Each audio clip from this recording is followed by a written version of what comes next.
evening, everyone. Welcome to the June 13th, 2023 Portsmouth School Board meeting. This is a special meeting as we welcome our retirees for their dedicated years of service to our school system. So welcome. We'll talk to you all a little later. Why don't we begin with the roll call? Assistant Superintendent Haynes. Liz Barrett. Here. Pip Clues. Here. Lisa Rappaport. Here. Ann Walker. Here. Margot Peabody. Here. Nancy Clayberg. Here. Hope Van Epps. Here. Brian French. Here. Carrie Nolte. Here. Danielle Miles. Here. Nathan Delaney. Here. Okay, can everyone stand for the Pledge of Allegiance, please?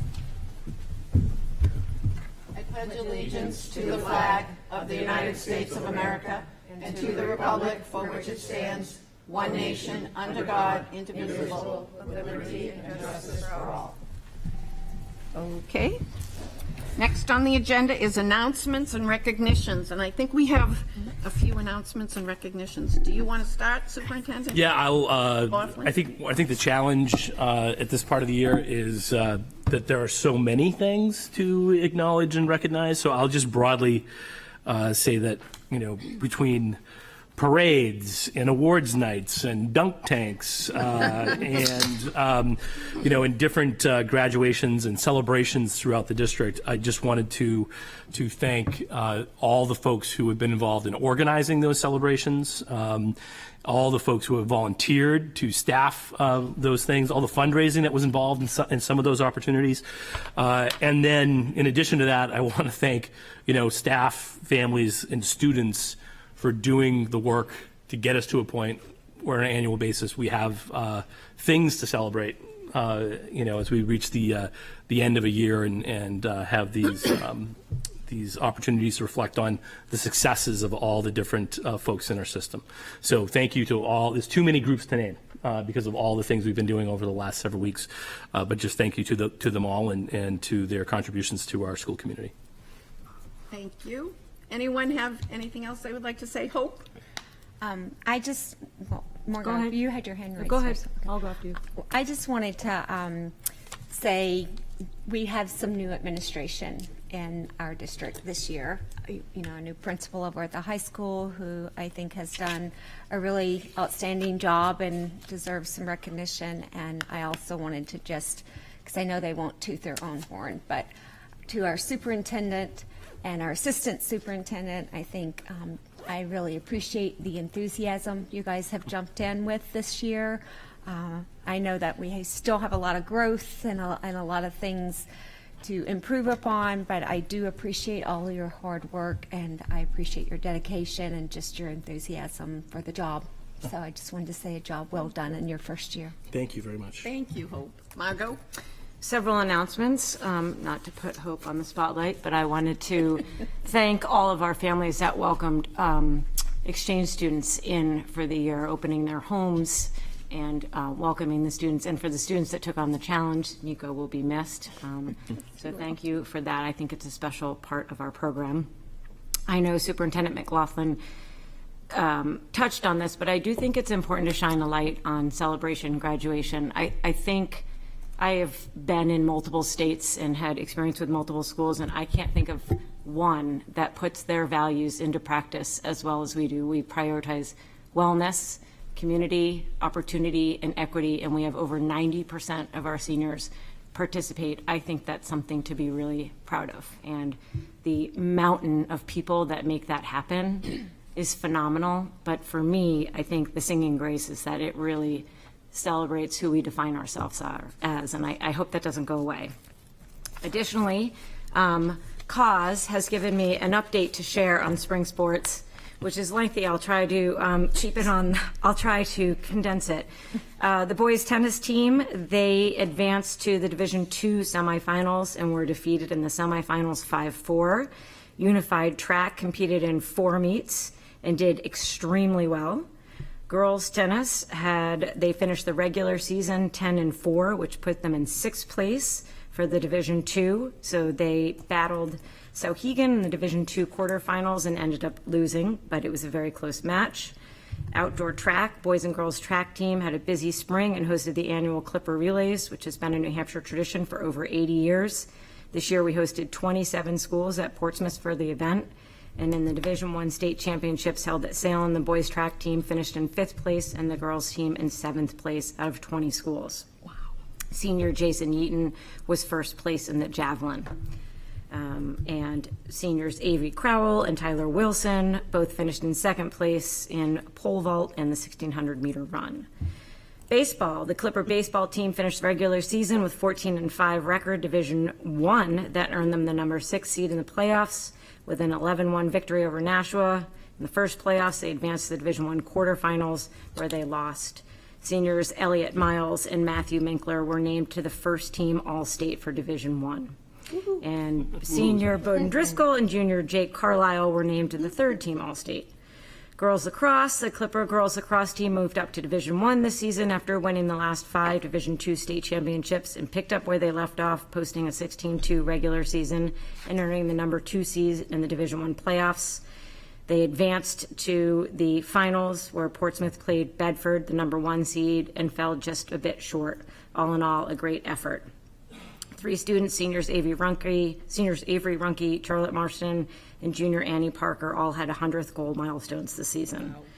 Softball, girls softball team improved from their 1 win last year to finish with 6-12 regular season record this year, which was not enough to make the playoffs, but they're ready for a better showing next year. Congratulations goes out to the varsity softball coach Sandy Dewing as he was named Division I Coach of the Year. Boys lacrosse, the Portsmouth High School boys lacrosse team and defending 2-time state champions did not disappoint, finishing 16-1 record in Division II, earning them the number 1 seed in the playoffs.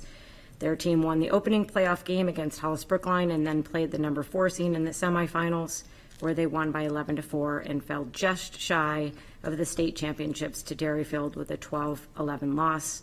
It was a great comeback. Our boys came out a little short. Senior Gunnar Jackson and juniors Nick Smith and Zach Amend were all named to the Division II All-State team. So that is the update of the spring sports. Well played by our athletes. Thank you. That was a great report. And I know there was a lovely article in the Portsmouth Herald about a debate team who traveled to Louisville, Kentucky, I think it was last weekend, and competed in a national competition. So we're very proud of the performance that the debate team has made. And I just want to thank the members of the school board who were able to participate in our parade, the Portsmouth 400 parade. We really had a lot of fun. And we were right in front of the band. The band performed 300, 400 members. I don't know the exact number. They stole the show, absolutely stole the show. So we were very proud of our band and our schools that day. So, and we want to participate in future parades, so we'll let you all know as they come up. So I think that, does anybody have anything else? Liz? Yeah, I just want to thank Eric Gagnon and Steve Cirillo and Wendell Purrington was there as well, and everybody that supported the band. We had a great band reunion as well, and there's talk of, doing this in the future. Everybody had a really good time marching and getting back together and reuniting and just bringing music to the community and really getting kids inspired to play and getting their own children inspired to play. It was really an awesome experience. I also noticed that we have another school board rep or high school rep here today, so I just want to make sure that we recognize him. And then also the CTE program for the food tonight was amazing, so they just did such a fabulous job. You stole our thunder, but thank you. No, but I didn't realize it was on the agenda here. Nathan Delaney is our new student rep to the board. He's going to go into sophomore year at Portsmouth High School. So we welcome you. Nice to meet you all. Yeah, we welcome you. Welcome, Nathan. Yes, Hope. So I just wanted to circle back around the sponsorships. They are looking at, when I say they, I should specify, I guess, that Portsmouth High School is currently looking for families for the upcoming school year, and there's opportunities to do a year-round hosting of global students coming to the high school, or you can do it by first semester if a year is too long of a commitment. But I would just say, having just had to tearfully say goodbye to our student, I think here in the Seacoast we really do value global connection, and inclusion of global cultures. And there's so much to learn from these students that come and stay in our district, and there's so much to teach. So I just really encourage people to look into it. You can get the information out of the Portsmouth High School newsletter. Thank you. Okay. Oh, Lisa.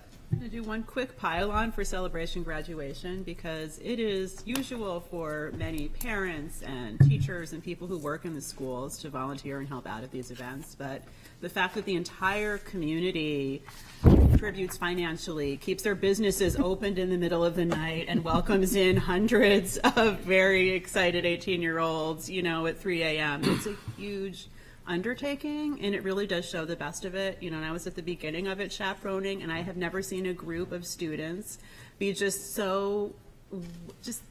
they were very joyous and celebrating, but like people helped clean up afterwards a little bit. Like they didn't have to do that. Like we're clearly teaching them good things and good values, and it just really is like showing the best of our community. So I'm piling on for that. Okay. Yes, Zach. So let's keep piling on in different ways. Mine will not be. Mine will just be a thread connected to what Lisa was talking about. But it was something, as someone who's new to this community, I've appreciated over the course of the year. But it definitely really came through for me over all these different types of events. The intense level of generosity, financial and otherwise, in the community just is amazing to me. That the number of things that are effectively privately sponsored through fundraising, opportunities for students. You know, I had people when I came, people talked about, well, you know, in Portsmouth, if somebody needs something and they hear about it, people pull out the checkbook and want to help. And I thought, well, that's a nice story, and but it really does. It really did prove to be true over the course of the year in so many ways, and definitely was true over the course of the last couple of weeks with so many things that were occurring that were positive for kids. So kudos to the community in which we live and the values. I think going back to what you were saying, Margot, you know, whenever we can be in what we're doing, we can represent our values and the things that we're doing as a school community. Those are good moments, and so kudos to Portsmouth, and nice. It's great to be here after the year one. So. Everybody wants to come to Portsmouth. That's what we say. Remember There that, it is. Zach? I know. We say, and we say it. Liz, you can Yeah, I Go guess, ahead. I guess I just want to say thank you to Zach too for participating in all the duck tanks. And I was a little worried for him with his glasses on in the beginning. Cold day. And all the other members of the community that participated in dunk tanks and really came out and made the rounds for the community. I know Don Darrow had a huge, busy carnival, and I hope a lot of money was raised for the PTA, and it was a really great event. So thanks for doing that and volunteering to get wet.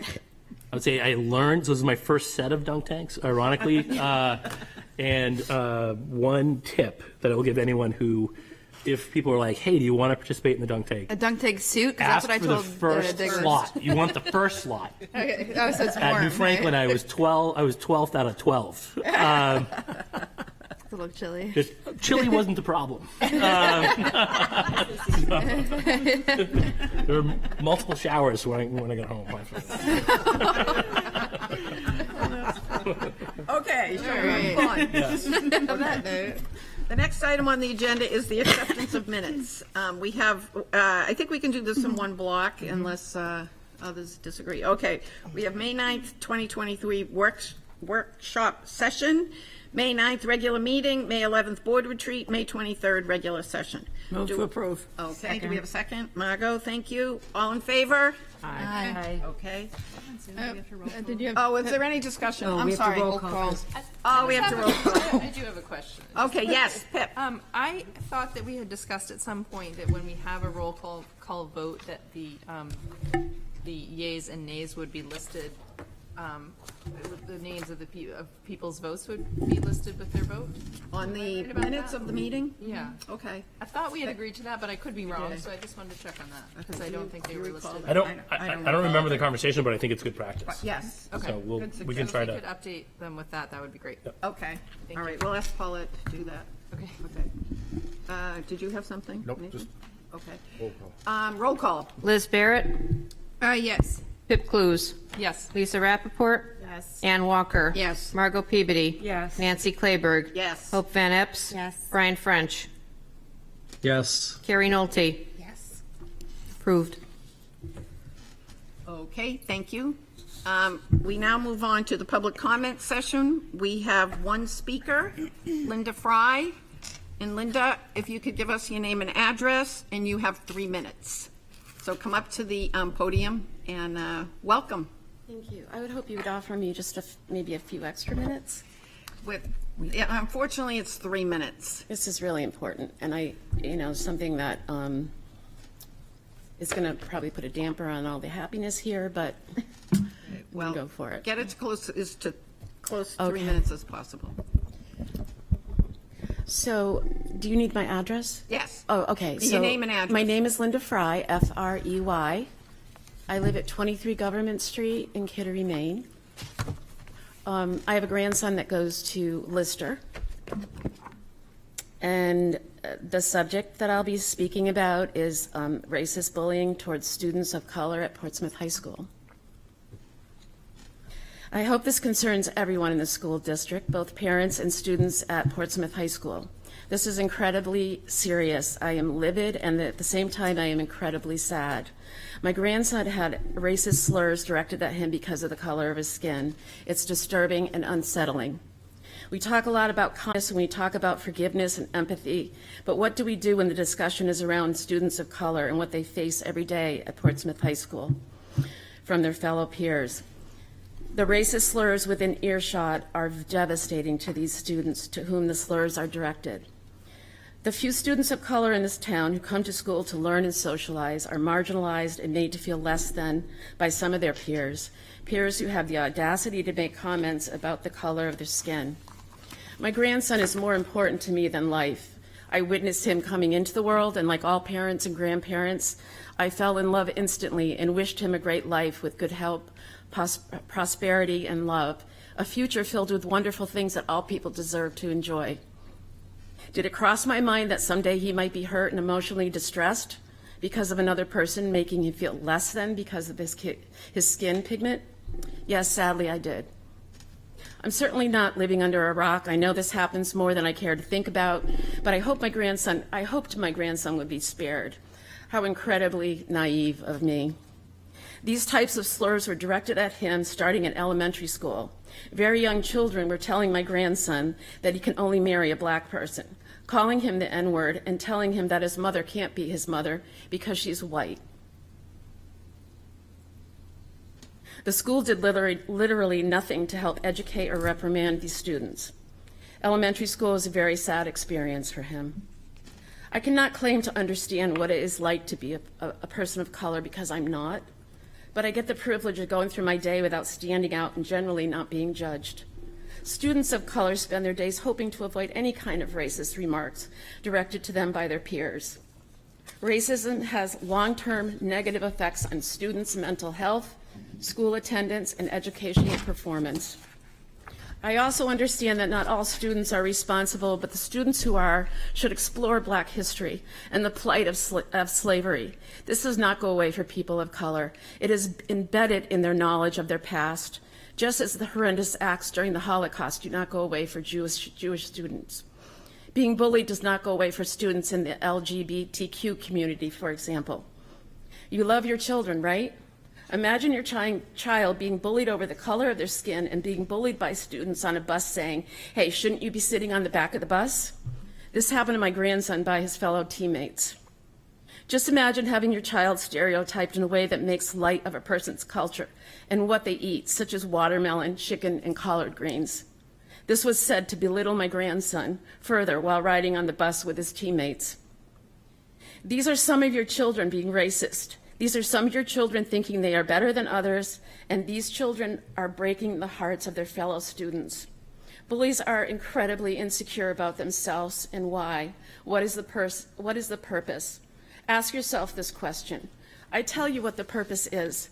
The purpose is to break another person's spirit and to feel superior without caring about the outcome. Plain and simple. It's a harsh reality. The N-word was used to make black people feel less than human. Actually, in this country, at one time, a black person was considered 3/5 of a human being. The N-word was used to bully my grandson. It is a term used to insult, degrade, and dehumanize him. It is reprehensible. I am sick to my stomach that anyone would hurt another human being that way. The history of the N-word conveys someone who is less than a human being. Think about that. It's heartbreaking. No one has any idea what another person is feeling, what their life is like, how sensitive a person is, or how anxious a person is, or how depressed a person might be. Yet it seems like it doesn't matter who gets hurt. Does a student of color have to take their own life in order for the school to do something to stop this unacceptable behavior? I'm afraid that's what it might take. My daughter sat down with the athletic director and the coach. They allowed the students who bullied my grandson to play as it was an important championship game. I suppose winning a championship game is more important than consequences of expulsion from the game for racist remarks aimed at my grandson. To the coach's credit, he did speak to the team about the situation. I also understand that there was not an investigation at that time, hence the boys got to play. But to me, even the suggestion that this could happen I would think would stop a high school coach in its tracks and not allow them to play. It was difficult to watch my grandson play with his team bullies. Days later, my grandson was bullied with racial slurs on social media by Portsmouth High School students, other boys not on his basketball team. A picture of a black man in a cage was sent to him. Texts included, I want to say the N-word, but he said, I hate niggers, and you should kill yourself, and too bad you don't have a dad. My daughter sought criminal charges at the Portsmouth police station with the screenshots of the pictures and the texts. Luckily, the resource officers at Portsmouth High School took immediate action. She is a person who defines and understands the feelings of others. She was horrified and took quick action, making sure that all facts were cataloged at the police station. And to make a long story short, there were suspensions given after all boys on my grandson's team admitted to the same truth. On the other hand, the criminal charges regarding the social media bullying were regarded as not enough evidence. My grandson felt unsafe at school. My grandson shed tears. No one should have to feel this way, ever. I often wonder why anyone would care about a person's skin color except to notice how beautiful it is. Why should anyone care about who a person loves? Just be happy they found love. Why care about what God or deity a person believes in? Just be happy they have one that makes them feel nourished through their faith. All the other stuff that concerns us every day is nothing compared to kindness. Kindness begets kindness. We all know this is to be the truth, and it will benefit the goal of diminishing hatred. In closing, we should all value inclusivity and diversity with acts of kindness. Maybe a simple smile, a hello, a charitable giving, paying it forward. For all of our citizens of all races, faiths, and genders. It sounds simple, but it may help to break barriers. It will help to lessen the bullying and ultimately make others feel valued and cared for. Yes, I'm an idealist. And I like it. It helps me keep hopeful. I think something really great could come out of these horrible events. Thank you. Thank you, Linda, for coming forward and giving us that message. Thank you. Thank you for having me. Okay, we will move on to the recognition. Any online? Oh, any online? No. We don't have any? Okay. No Zoomers tonight? Okay. Now we will go to the recognition of our school department retirees. So at this time, we are going to recognize the retirements for our 2022-2023 class of retirees. And we have a host of wonderful people that we are going to be losing from our district, but they're going to be going on to bigger and better things in their lives, moving on to the next chapter. We're going to be recognizing 14 people today who collectively have provided 257 years of dedicated service in education. And I just went online and I went looking to see, okay, so in an average career for any educator, anybody working in schools, How many students would that one person impact in a year? Average number of students impacted in a career for an educator would be 3,000 students. That's huge. 3,000 students impacted in a career times 257 years of service, 771,000 plus families impacted by this group of retirees. Now, take that a little bit further, and we think about the saying from one of our illustrious proverbs that if you think you're too small to make a difference, try sleeping with a mosquito. Well, average family size is 3.13 people. So if you take the 771,000 families, about 3.13 people per family, 2.4 million people have been impacted by our class of retirees this year. Let's give them a round of applause for all that they've done.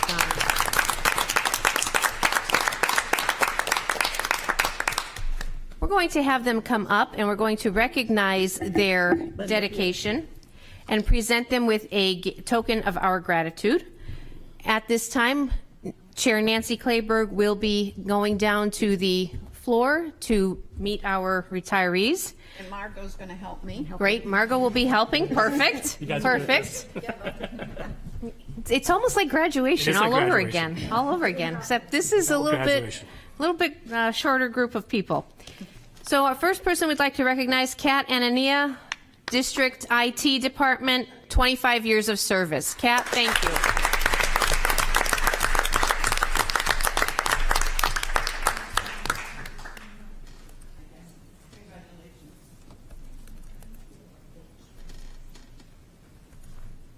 Linda Beal, New Franklin teacher, 23 years of service.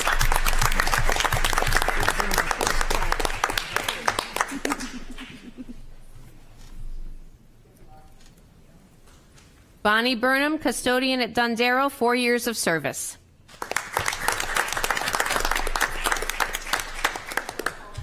Linda Cragnaline, middle school paraeducator, 24 years of service.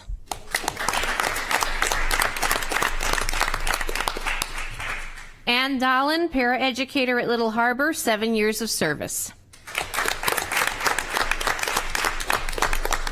Matt Dwyer, high school custodian, 25 years of service. Clifton Guy, middle school teacher, 22 years of service. Suzanne Hand, paraeducator, Dondero, 4 years of service. Tom Howe, custodian at Dondero, 27 years of service. Lori Melanson, high school teacher, 38 years of service.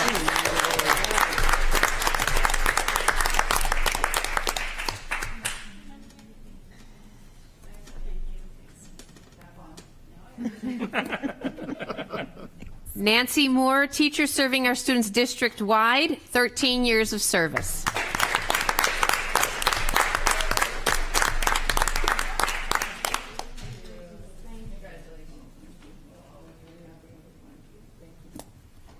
Steve O'Neill, custodian at Dondero, 9 years of service.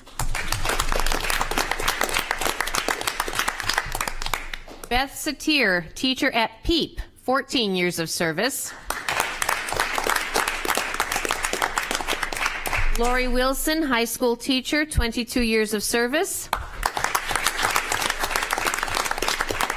That is our group of retirees. Another big round of applause.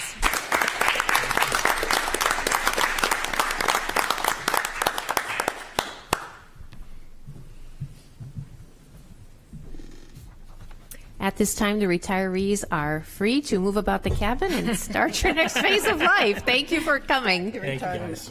Thank you. Congratulations, everybody.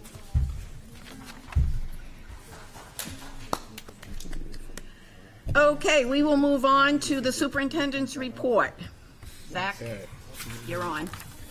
So the report includes, it's the second, once we establish quarterly update dates earlier this year. This represents the second go-around of giving you a formal update as to what's happening with the two goals that we laid out at the beginning of the year. I've got the information that's contained in there. Happy to answer any questions. And then when we get to later on, we have a strategic planning piece, and we can probably speak a little bit more to strategic planning once we get down to that part of the show as well.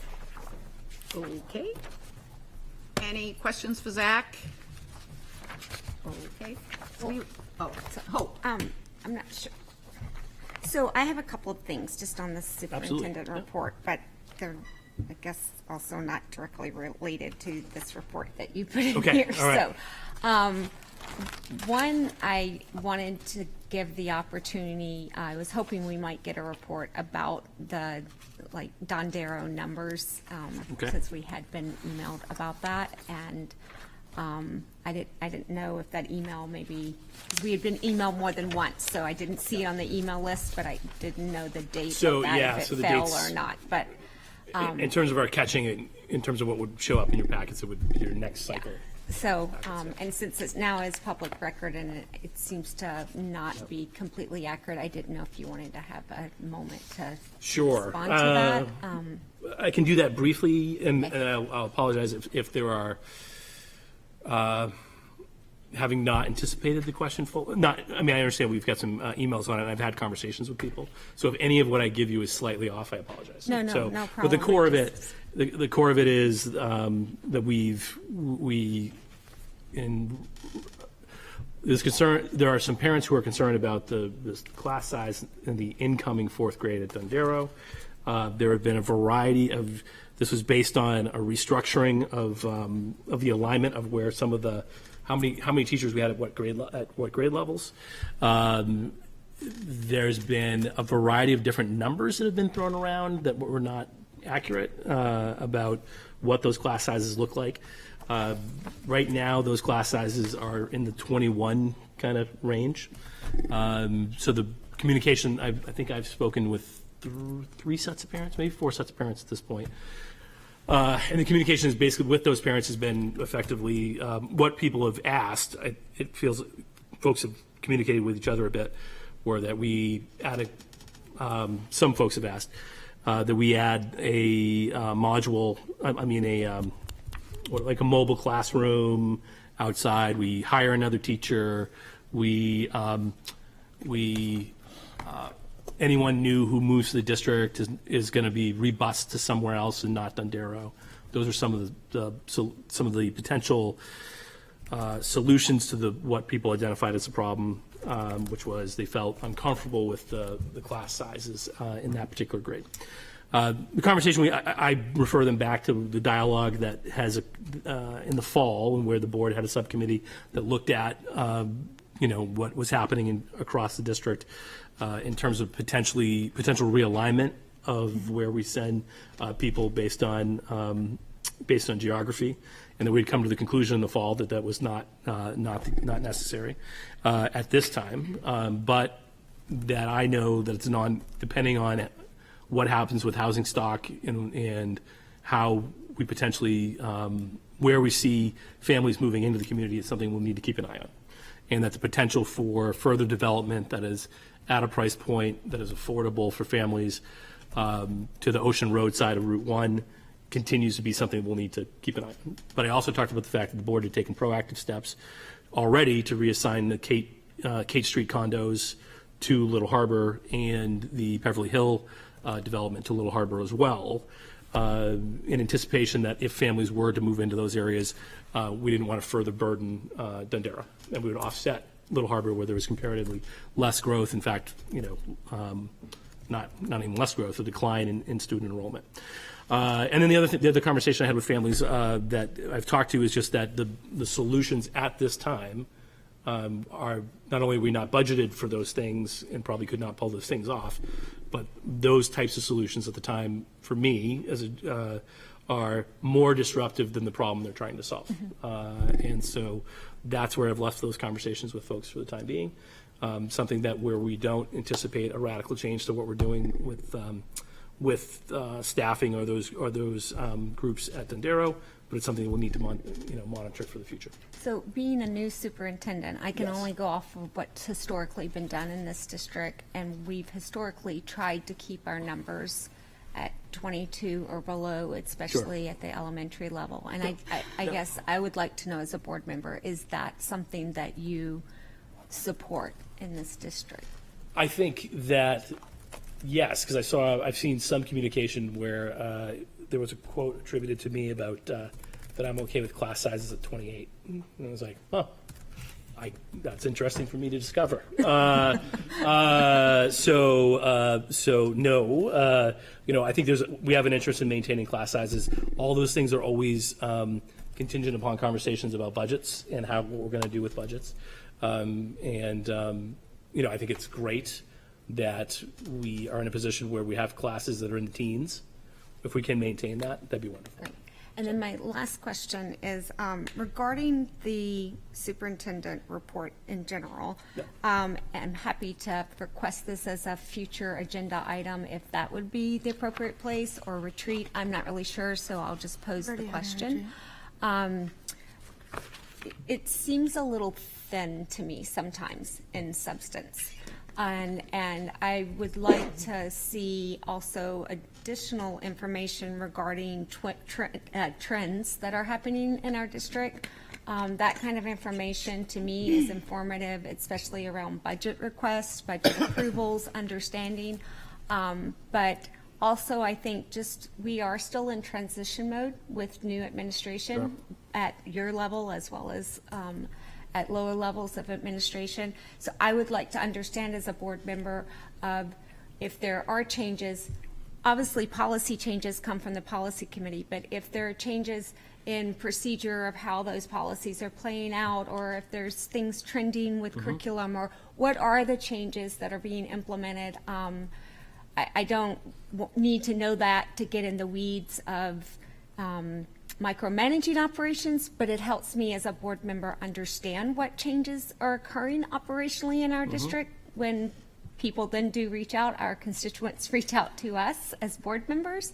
I feel a little in the dark operationally right now at times, and so I would just like to see a better understanding of the trends and patterns that are occurring in our district throughout the year. Yeah, I think this is always I think with all boards, this is always a challenge, because you rightfully so, you want to be responsive to your constituents, but your constituents are going to have any multitude of grain sizes of things that they're gonna have an interest in, and so I think having some conversation either at these types of meetings or retreat or something about what types of trends.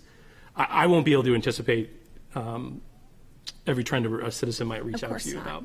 So it's like, what are the ones that are worthy of the are things not worthy, but are things that I want to be reporting out regularly on. I'm happy to do that. So yeah, let me clarify. I'm not looking for the trends that someone else is necessarily asking me about. Sure. I'm just looking for the trends that you feel are of value to be reporting out to us. Like if suddenly there was a surge of absentees, for whatever reason, or a surge of absentees with staff, or there was a staffing issue, that I would think that would come forth to us. But just as we shape and shift as a district under new administration, I think those kind of things are helpful to understand. Sure. And how things are being carved out in our district as a new. Yeah, great. Thank you, Hope. Any other questions? Liz? Nancy, just a couple things. I know Hope wasn't able to make it to the retreat, unfortunately, with scheduling and whatnot. But at the retreat, we talked about having a motion if any of the board members were requesting things. So unlike Hope, I do feel like the superintendent's report is providing a substantial amount of information.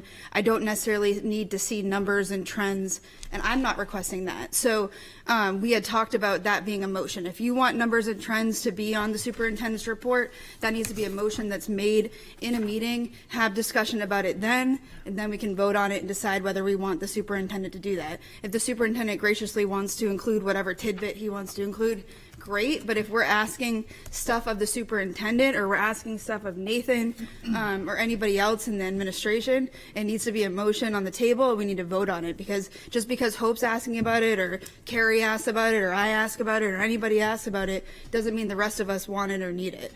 So, I'm still Stop, talking. Stop. All right, what So we're that's going to my- do, yeah. what we're going to do, we have the retreat. We have not voted on any of the norms or the rules that have come out of the retreat. Right now, the precedent that we're working on is if you have a request for an agenda item, the best thing to do, or what we're going to do, is get it to Margot and myself, and we'll bring it to our pre-meeting with Zach. Yeah, I'm just a little That's bit- the precedent we're operating Yeah, on I'm just a now. little bit concerned about like subtopics coming up in meetings and taking up time, because that's not how this process works. It's not on the agenda. Excuse And then me. speaking of, I'm still talking. You've just talked for quite a bit of time. And additionally, speaking of the school stuff, I know it's not on the agenda, but obviously you guys just briefly discussed about it. When we did have the redistricting committee meeting, I did bring up, and I continue to raise concerns about Don Darrow and about not only just the, class sizes. I was more concerned about the building. And so when we're talking about class sizes, I was also concerned about the fact that you have, services that need to be offered, and what spaces are being utilized for those services. And my understanding is that some of the services those spaces shrunk as classroom spaces expanded for the need for classrooms. So that's what I wanted to look at, and that's why I wanted to revisit that. I think we took a vote on it then, but I think we had talked about revisiting that after the summer before fall start, but obviously that wouldn't be enough time to redistrict if necessary, but we were going to have that conversation when school started, and so I just wanted to sort of remind everybody of that, and ask that maybe we could, the superintendent at some point could look at, the spaces, not only the classroom size, but look at the spaces that are available, and the equity around and the availability of those spaces. Thank Okay, you. Margot and I will discuss that with Zach at our next pre-meeting. Okay, Lisa, did you have I something? think Carrie had her hand up first, so I'll wait. Carrie. I just wanted to point out later in our agenda is the board member information request as a follow-up. And so I think that discussion would be fit in there, and maybe we can turf it till then. Okay, thank you, Carrie, for bringing that up. I think Lisa was next, and then Hope. Thank you. Well, you want to finish that? Because I think I have a separate question about the superintendent's report. Are you still on the same? Oh, I Go just ahead. wanted to reflect on the record that I prefaced in my request, before I even put my request forward, and addressed it to our chair, to our vice chair, and to our superintendent, where it could be best discussed. So I did not go against the norms. And I would like to note that in our norms, we have a specific request for respect and kindness at the table of how we speak to one another as well. Thank you. Thank you. Okay. Are we all finished with this? Oh, Lisa, I'm sorry, Lisa. Okay, so I think There this was is a one really more. simple question and not a request, but on the communication update, Zach, where you were talking about working with the city on IT, I was curious if part of that is also looking at the calendar, because I think we've made a lot of improvements on the calendar across the board this year. There's still a bit of a way to go, which I know you know, but I was just curious if part of that is looking at that piece. Yeah, it's. I'll just say yes. Sort of. It's been Okay. it's been a challenge. Yeah. So the in this case, municipal IT is the go between for us and the vendor who helps with those issues, and it's been we've been involved in a back and forth on a couple of different attempts to fix what's going on with the calendar. We have altered what we've been doing, but we're still in a situation where it's a labor. We made a change from what was happening before. I'll just say we're still in a very labor-intensive fix that is not a technological fix right now, and so we're trying, and which is not going to work long term. It doesn't work in the short term, but but in the long term, it's a lot of repetitive entry of things. And when you do repetitive entry, there's all kinds of opportunities for when things change, for people to change it in one spot but not realize they have to go back and change it in another. So what we need is a fluid technical solution, and we're still working with the municipal IT, who is working with the vendor to try to fix that. And really, what it's about is slightly more complex integration of Google Calendars with what populates on the website. And those are things that we're not in a position to do with our own staff, and we need the vendor to do. No, I really appreciate that. I mean, from compared to a year ago, it is definitely better. Like, I was just thinking about like the just slew of events that we all sort of like go through from hour to hour at this time of year. Yes. There were far more on the calendar this year than there were a year ago, which is really helpful. Yeah, I'll just say the problem at this point is that what we want to be able to do is we want to be able to have building level teams. Typically, that's going to be the administrative assistant at the front desk in most buildings, most of the time, have access to be able to post to simultaneously be posting to their own site, and then moving directly to the district site at the same time. So you can do one-stop shopping at the district calendar if you want to. Now, a lot of our families don't do that. A lot of our families live in a one building type of scenario. What's happening is that interplay between those two things is not present. So we keep coming up with manual workarounds, which are not ideal. And there's a little bit of frustration, in all honesty, with the vendor, who's not our vendor in terms of the speed of response around this issue, which we felt like could have, seems like fixable, and we've been in ongoing conversations for a while. I don't think that's because of a lack of effort on the municipal side, but it's just been challenging. I share your frustration. I mean, it's better. Yeah, I mean, but that I would just say the better is only because people are working individually harder on it, and it's just not a fix long term. It's so. But thank you. Yep. Thank you, Lisa. Okay, and it looks like we had one email from May 18th to June 8th, correct? Yep. Yes. Okay, so let's move on. I'm going to move it after this. I was going to say so. Okay, go ahead, May Margaret. I make a motion to move the consideration and approval of the paraeducator contract to now, given our audience members? Do we have a motion? Second. All in favor? Oh, This is the move, right? Move it up first. Just to move it up, it's agenda item 10B. I would like to move it to now. okay, I guess we need a roll call vote. Thank you. You're welcome. The motion is to move item 10B to now. Liz Barrett. Yes. Pip Clues. Yes. Lisa Rappaport. Yes. Ann Walker. Yes. Margot Peabody. Yes. Nancy Clayberg. Yes. Hope Van Epps. Yes. Brian French. Yes. Carrie Nolte. Yes. Passes. Okay. So the Oh, go ahead. So I would just say to you, you've had the TA that has been reached with the Para Educators Association. We had the opportunity to meet with your chief negotiator to review those terms and the costs related.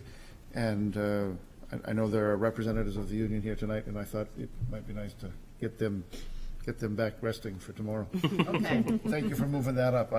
I can do my best to answer any questions that you might have. Okay, can we have a motion to approve the paraeducator. Do we have a second? Second. Pip? Thank you. Okay. Any questions? Any comments, discussion? Okay. Let's have a roll call vote. Liz Barrett. Yes. Pip Clues. Yes. Lisa Rappaport. Yes. Ann Walker. Yes. Margot Peabody. Yes. Nancy Clayberg. Yes. Hope Van Epps. Yes. Brian French. Yes. Carrie Nolte. Yes. Motion passes. Okay, we have a contract. Thank you, folks. Thank you. Thank you for your all your hard service. work.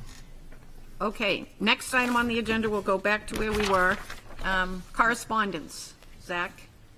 I'm going to find my way back here. Right here, letter of retirement. Oh, thank you very much. Yep, just no action necessary on your part, but notification from Beth Satir, who has worked in the pre-K program for many years, that she'll be retiring at the end of this year. Okay, thank you, Beth, for your years of service. Now we go to the financial memo and report. Thank you. I would just remind you folks that I did my best to wrap up all of the things that I could see as we approached end of year in the memo. Salaries are definitely as expected, both the overages and the savings. Special education costs for out-of-district placements, tuitions, and transportation are generating significant overage. That was predicted, and you saw that reflected in the budget request that led off with almost $500,000 of new costs in that area. But across the board, the pluses seem to be offset by the minuses, and I am anticipating, fingers crossed right now, that even without having held the reins on our folks, they're still making purchases as need be, although I'm encouraging not to go crazy. I think we're going to balance out pretty close to even as we reach the end of year. Thank you, Nathan. Any questions? What did you say, Ian? We don't want to give any back. No, we don't want to give any back, that's for sure. All right, any questions for Nathan or Zach regarding the finances? Okay, we will move on. Sorry, Nancy. Oh, did you have a question? Yes. Yeah. And this is from May, so we have one more month, right? Because our fiscal year is July. And did you say that the other, we're going to do the encumbered budgets going for the next fiscal year, or is that still a work in progress? My hope and expectation would be that as we come back in the fall, maybe not August, because there's not a lot to report before we get school started and I get payroll encumbered because everybody's here and working. I would expect by the September report, for instance, you should see in October, you'd be seeing a new format. And prior to that, I'll come back after we've had a chance to close the books and stand the initial fieldwork of audit. I'll come back with a version of this that summarizes what June looked like. I won't bring you June and July because at that point it's not meaningful because we're still tweaking it and making adjustments. So that should be August when you see that. Whenever those change, I just request and I'm sure you'll do it anyway, but an orientation presentation. We'll do a dog and pony to try to make sense. I think that'll be great for also the community who is watching the budget tightly to better understand our reports. My pleasure, yeah. Good suggestion. Thank you, Kerry. Anyone else? Okay, let's move on to Deb, our food service specialist. So as she comes to the microphone, I think what I would share is that we talked a little bit last month, and I set the stage for you that we needed to talk about setting school meal prices for next year. And there was some feedback and interest in having an update, which we haven't heard from Deb about in some time. So Deb has prepared a presentation to update you on how things are. And without stealing her thunder, I would say I think a lot of this is an opportunity to reflect on where we came from and what we look like coming out of COVID. So I thought you forgot about me.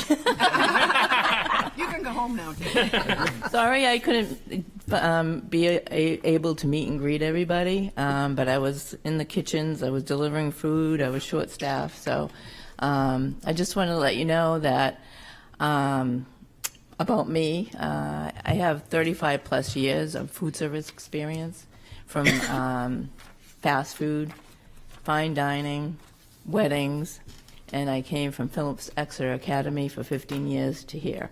So I love food. It's my passion. I couldn't deal, I worked in HR for a little while, and I sold IT components, and I didn't like that, so food is my passion. And COVID really crushed my operation terribly. And we had and Margo knows, we had a very fantastic operation. And we're getting there. We're short-staffed, and finally, I'm getting to see a little bit of progress. But the staff needs to be there to get it back up to before COVID had. So, all meals were free for COVID. I had to send out a lot of waivers to the federal government to make those meals free. I remember that Sunday, I was on the phone with Steve Zadorak, and he said, well, we're closing down. I said, oh, okay. So that Sunday, I was calling all my staff, all my managers, okay, we have to go to the high school. Everybody has to go to the high school to serve meals. That's it. So Steve goes, well, wait a minute. We have to have a meeting first. But they were all ready. High school is my emergency site, so they were all ready to go. I mean, they were great. We had menus planned and everything that day. We served breakfast and lunches daily to the community because the government said you can serve everybody from 2 to 18 through the whole community for free, breakfast and lunch. So I called Crossroads and Gather. Gather would come in and pick up meals from us, help them out tremendously. We also could do weekend meals. So on a Friday, we would do Friday, Saturday, and Sunday meals, breakfast, lunch, and lunch. We loaded 5 buses. That was in cold, rain, ice, heat. And then we extended all meal services at the end of June. That was another waiver I had to send out to the state. And supply chain issues, it was horrible. Food we couldn't get, paper products we couldn't get because they all came from China. I remember I was working at Don Darrow, and my manager was by herself because the other person quit for more money, and I couldn't get trays to serve the kids. So I was like, what am I going to do? How am I going to put this food on these kids? A napkin? So I ended up getting to-go containers, cutting the containers in half, the recyclable containers, cutting them in half, serving the 3 compartment containers for food that we can put in there, and the other part we can put like pizza, whatever we can put in there. So my staff thought I was crazy. But, you know, saving money, you don't have to have that whole tray, the whole compartment to serve food. So that was challenging. Next slide. And this was before COVID, and I had 8 staff at the high school, and then I only had 2 staff left, only because I had a couple people retire. They didn't want to come back, which I don't blame them. And I had a few other staff that didn't want to come back because they didn't get paid enough. So that left me with 2 staff, my manager and 1 other person, which was, I can't tell you how much I appreciate my staff who stayed on. I love them. I want them to hear it. I appreciate them. They kept the kids fed, no matter what they had to do. I had staff that had hip replacements, 2 broken feet, another person that had arthritis in her foot. So I had 3 people in boots, a person with an arm surgery, and they stayed on, and they held on, and we fed the kids. And that's the most important part. Deb, if I can interrupt, I'd say, I know your staff leading into COVID, some of these folks left because they simply were enjoying their retirement, and this was a great gig for them, working with the kids, and the timing, the day, you know, the daily schedule worked. But the idea that they might be exposed was absolutely untenable. And so that drove some of them to leave and not have the energy or the interest to come back once we finally reopened. It's definitely been an issue when to the north and south of us, $15 is becoming minimum wage, and our starting wage at the time was $12.25 or $12.40. And so even those folks that had been with us a long time weren't really able to feel the love of compensation. And when you feel like you're, to some extent, risking your life to come out and come in, doing so for $12 wasn't necessarily motivating for some of them. So the fact is, she had 21 positions walking into COVID and only 8 trying to feed all of our 500 kids district-wide that would participate. And Plus participation doubled, quadrupled, because all meals were free. And to do it with less employees than what I had before COVID, that was amazing. And then we don't have a delivery driver. We haven't had a delivery driver for a while, so it's me. I'm receiving commodities in my warehouse, lifting number 10 cans. I'm delivering milk everywhere, besides covering in my kitchen. So it's been pretty... Deb's had to be creative because, for instance, she had staff, but she talked to you about the injuries.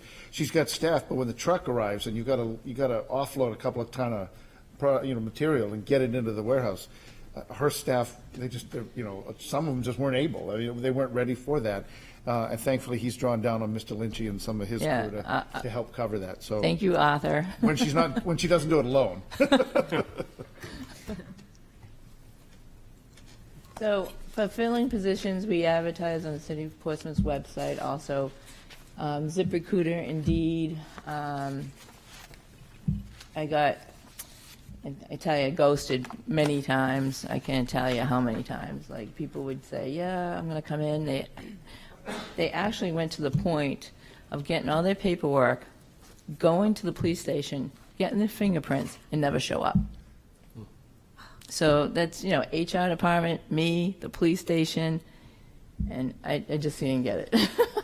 And, $12.44 an hour, in McDonald's and Dunkin' Donuts and Mass and Maine, offering more. They can just go across the border.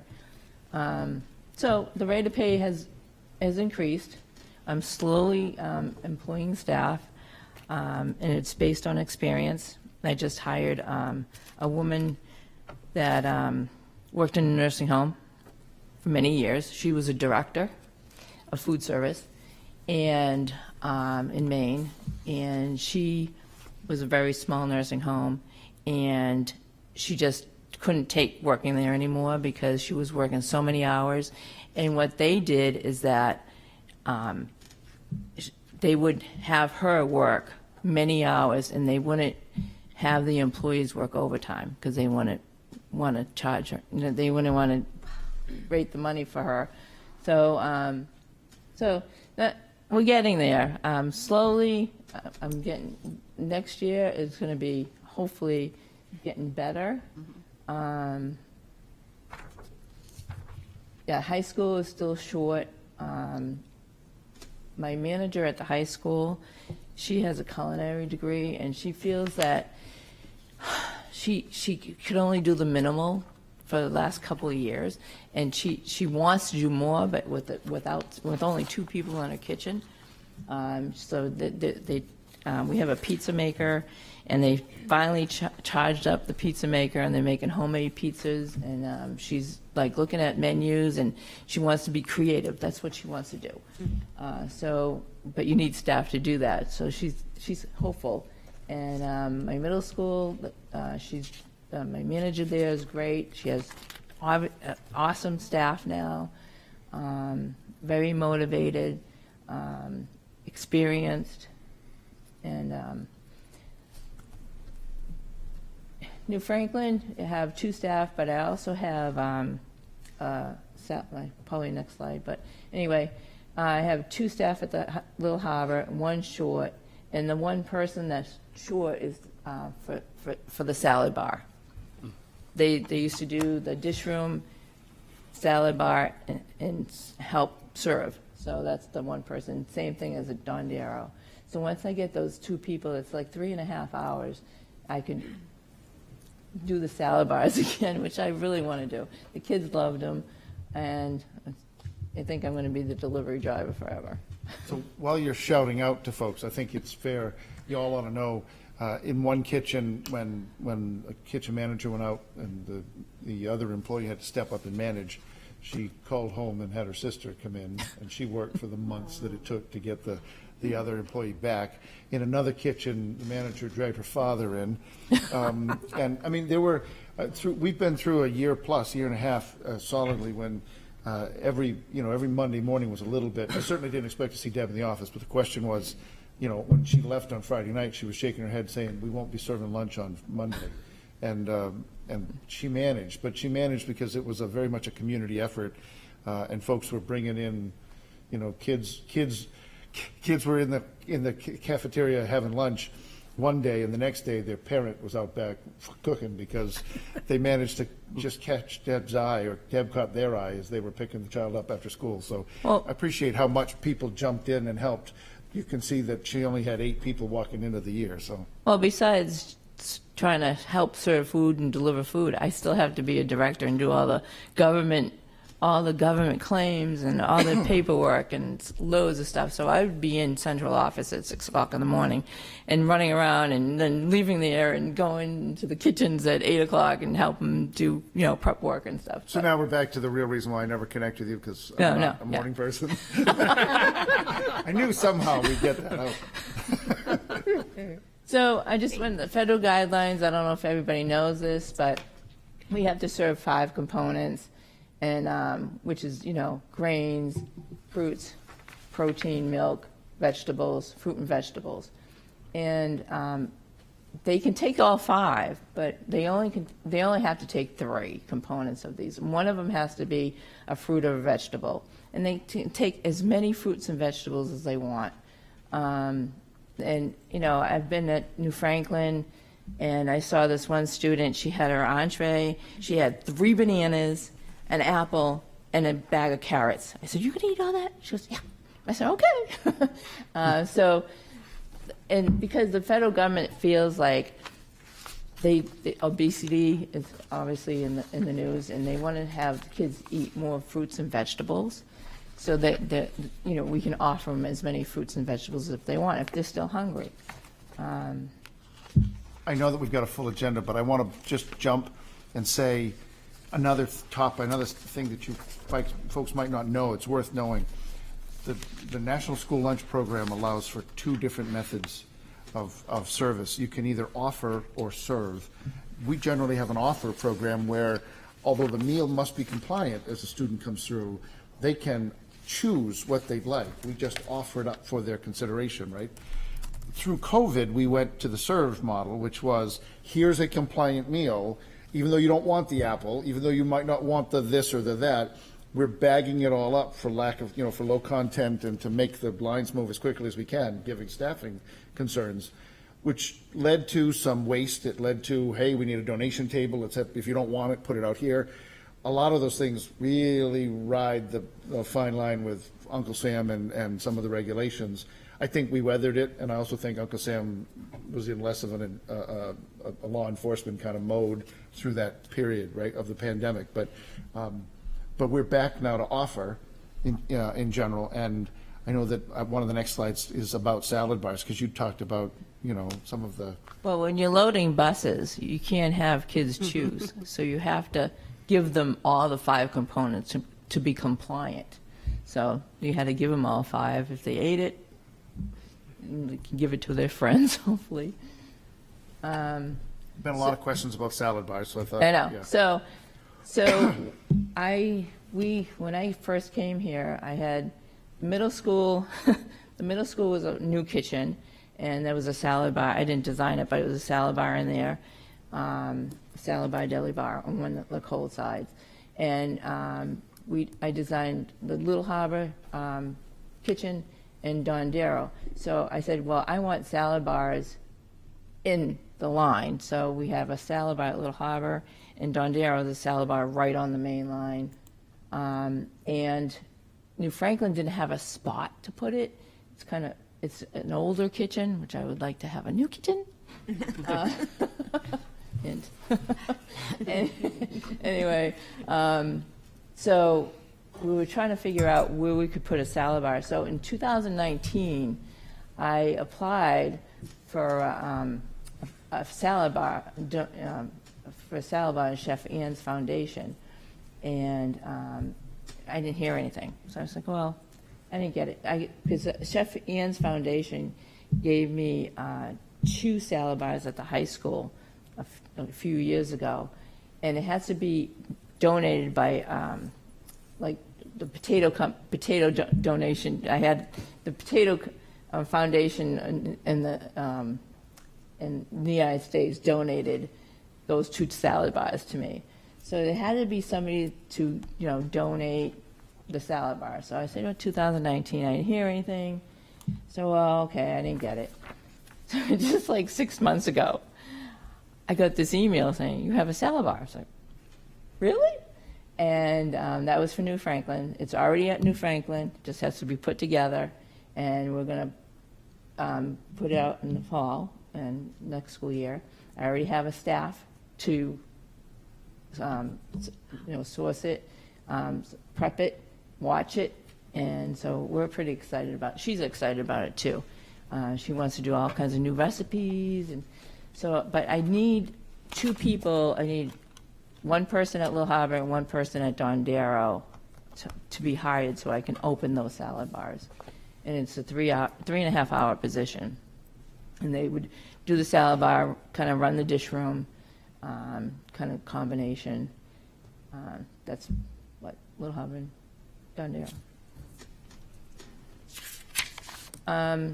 The Gulf of Maine reached out to me to partner with them to serve local seafood, which we did in 2020, I think 2020. So we served local seafood, and some of my vendors for local seafood didn't want to serve K through 12 schools because of COVID. They didn't have enough people to buy that local seafood. So I'm going to reach out to them because we just had a meeting with the directors and they want to see them too. They were great companies, and we want to reach out to them to see if they would, service K through 12 schools again. Local produce, I'm going to reach out to Three Rivers Farmers Alliance this year because they're the ones who donated all that local food during COVID, and also Native Maine. So it's, it's coming. It has to come back. It takes a while. I mean, it was sad. But next. And these are some of the things that Three Rivers supplied us. All local foods. So we would actually put them in the front at the high school. So parents, I would separate them. Parents would come in and get like local lettuce, tomatoes, chives, and potatoes. My staff would make local potato salad with the potatoes. We had so much. It was unbelievable. And kudos to Three Rivers. They really supplied us with a lot of local stuff, which parents really enjoyed. This is our website. Everything goes on this website, between applications and you can do online applications here. You can do paper applications. I suggested when Deb was putting together her slides, I suggested that she remind folks about the strength of the website. The school menus are here. It'll kick you out to NutriSlice. You can pick your own. Some of you are. I'm hearing. Yep. We do that. You can pick your building. You can focus down. You can print things out. Put it on the refrigerator. You name it. There's a lot that can be done in NutriSlice. It's really important we continue to echo that coming out of COVID and coming away from universal eligibility for free meals, we just can't beg enough that everybody feel quite comfortable throwing an application in for free and reduced. Not only does it help us to ensure that we are making food available for every child, every family that we can and who's eligible, but it also boosts the numbers that feed into the formulas that award us with Title I funds and other and that same formula gets addressed in adequacy funding for the schools across the state, et cetera. So those numbers have definitely slipped. Our free and reduced numbers are down from what they were. The state's been pretty good about recognizing that that's pervasive, but they're not adjusting that forever. We're getting back to normal, and your online application, which can be done on your mobile device, boom, is right here. We hope that we can drive more traffic there. I was just going to say, I appreciate people being like, we know where that is. Some of our at-home audience might not know where that is. Yes. So, to get here, they just need to go to the district webpage, go to departments, and then you'll see a link for nutrition. For nutrition, yep. That will get And you. you'll see menus. Check out the menus, and I check out other school menus because I think ours are the best. Seriously.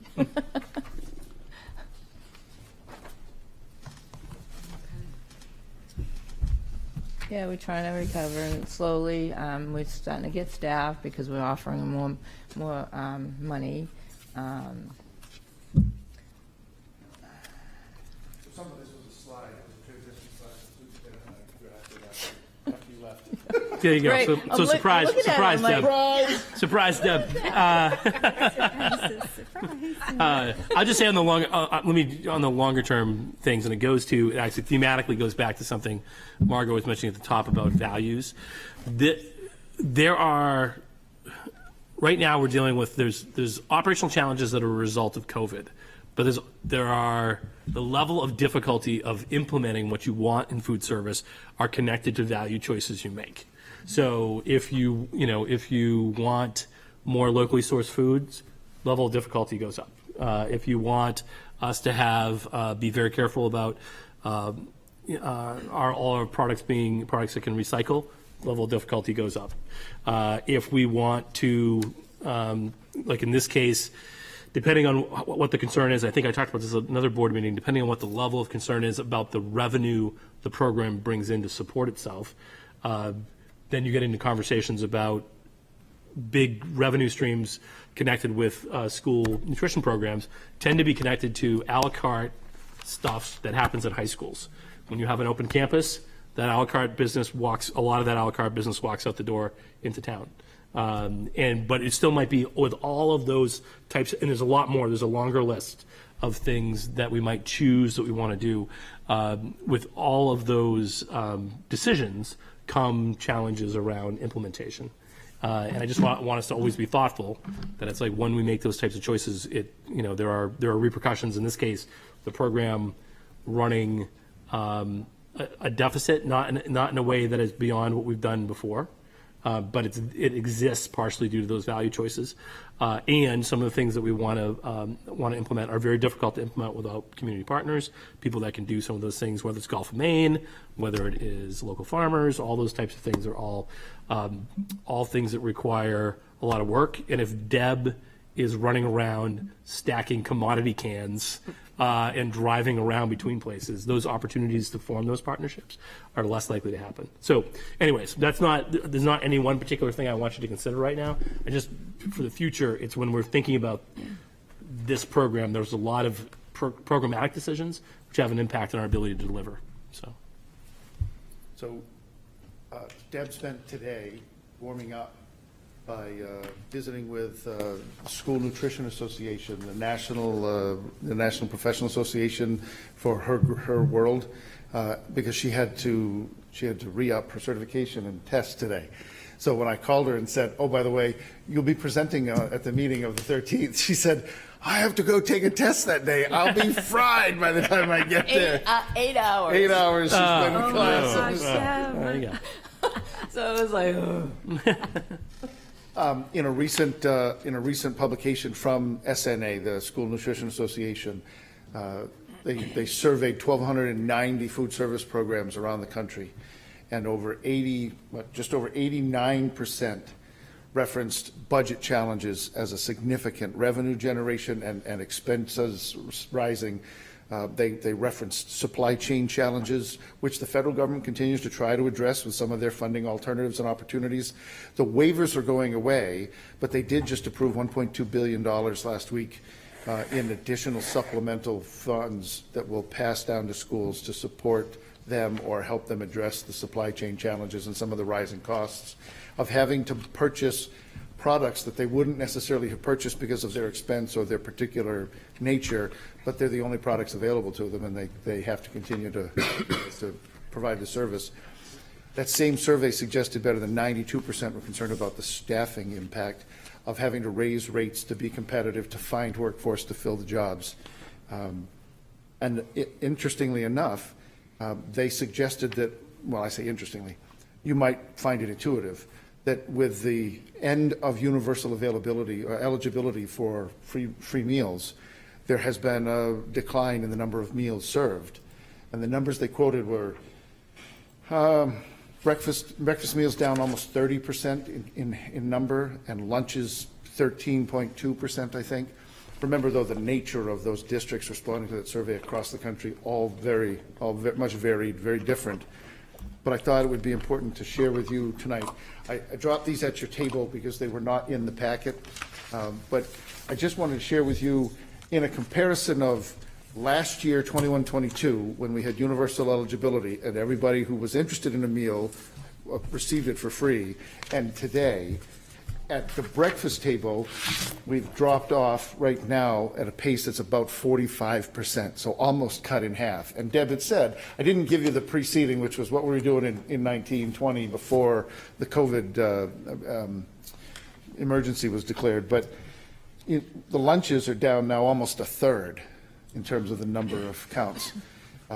All reinforcing why it's so important that we make sure that folks are completing the applications and at least taking a swing at free or reduced lunch meal price eligibility. Are you, or maybe they don't collect that data, I don't know, but are you seeing it go down in a particular, bracket of age or grade, like by elementary, middle school? Or I know it always goes down as you move towards high school. Yeah. But We'll see a are you- graphic in a second that reinforces that. I Okay. didn't look at it to see if it's at all disproportionate. My quick answer is, I think it's fairly flat across the elementary, middle, and high in For terms of this breakfast and lunch. drop-off. I'm sorry? For breakfast and lunch? I or think for flat? both, but it's a great, I'll tease that out, because we grabbed this data this afternoon. I read the story about SNA, and I read the survey, and I thought, I got to know what we're doing. I want to compare myself to the world, and that's where this graphic came from. So tomorrow I'll work with Andrew, and we can tease that out. That'll be interesting. I was just curious. Yeah, it's not definitely. something you have to do. So there's another exercise, and Deb mentioned a PLE tool. We're getting back to pricing now, and I'm taking you back a month and need to get a decision tonight. I didn't give you a piece of information last month that I knew in my head, and I apologize because it maybe was quite meaningful in terms of how I arrived at the numbers that I did. So again, it's at your table so that you can see the paper in front of you. Maybe better than this. The spreadsheet-driven exercise that we're led to do by the federal government, the USDA, for this National School Lunch Program and the breakfast program by extension, is that we take a moment in time, we consider the average price of our meals, and then we compare that over the passage of time of the federal level of support for the school lunch program. In the top left-hand corner of your page, you see the tool telling us, based on the information fed to them from our history, what the requirement would be, and they round down to the nearest nickel, round up or down to the nearest, no, always down to the nearest nickel. They would suggest that the weighted average price that we should be charging would be $3.56. They'll round down to $3.55. If you look in the middle, the graphic picks up the number of lunches served in a given month in each of the grade levels at each of the price points. We're charging less at the elementary than we are at the middle, and higher still at the high school, but we are serving significantly more at the elementary than we are at the high school. So the weighted average then from this period, $3.14 per meal. Even though we're at $3.60 at the high school, we're below whatever it is, it's $2.85 at the elementary. So off to the far right, you can see that the price increase directed by the process, by the tool, to keep up with the pace of Uncle is 41 cents of increase, which would bring the would bring up the weighted average to try to meet the 355 that they want us to.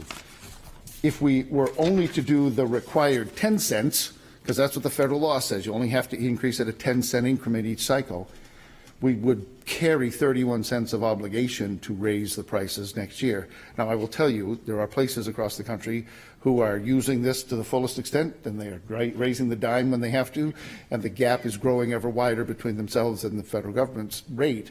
But the challenge for us is trying to pay the bills at the same time. So 40 cents, this is where the 40-cent number came from in my presentation last time.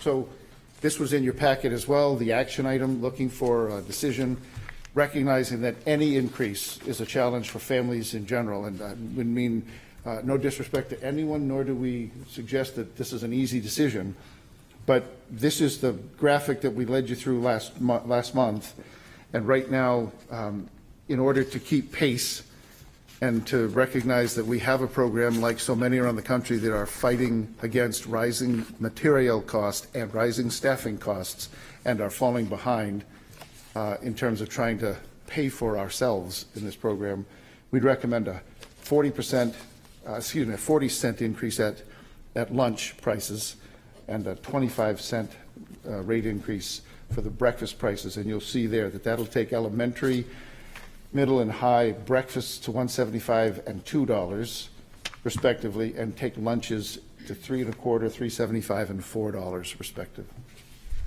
Open to questions that will help Why don't we you. have a motion first? Do we have a motion to make to approve the 23-24 prices as presented, which is an increase of, I just wrote it down, 40 cents at lunch and 25 cents at breakfast? Motion? Second. All in Discussion? favor. Okay, discussion. Kerry? And Liz and... This is a lot, and I just want to just so appreciate, I mean, I don't even know how you functioned and fed all these children, and I was one that probably could have afforded lunch and sent my kid for free lunch, so I apologize personally. So Nathan, this piece that you provided, so it has, so the recommended increase is 324. No, that's the Or the- legal minimum The is 10 required cents. price increase. Yep. The recommended is 355 or whatever it is. So then with the, it's just hard because this is the 3 different prices here. So And per- then, so and that- that admits, so the 40-cent increase fully addresses this without the carry forward Correct. of 31 cents. So you see on the right where it says the delta's 41 cents? Yes. So given what the weighted average looks 40 like, if I cents. changed every meal 40 cents, the weighted average would rise by 40 cents. And that's what you. they would like us to do. Okay. But by law, you only need to, I say law, to participate in the program and comply with the terms and conditions of this, the USDA's National School Lunch Program, you only have to raise the price by 10 cents. Thank you. This is a little bit convoluted, but I know there's been a lot of talk amongst the board about backing bills within the State House that would support free and reduced lunch or free lunch for all. And so I guess I wondered if there was ever an opportunity or ability to do like a sliding fee. So obviously there's folks that apply for lunches, but maybe there's folks that, wouldn't qualify or, I guess I just wondered, is there opportunity there to have decreased rates? Like, are there issues, like, now that we're at the end of the year, like, are we seeing, like, lunch balances being an issue?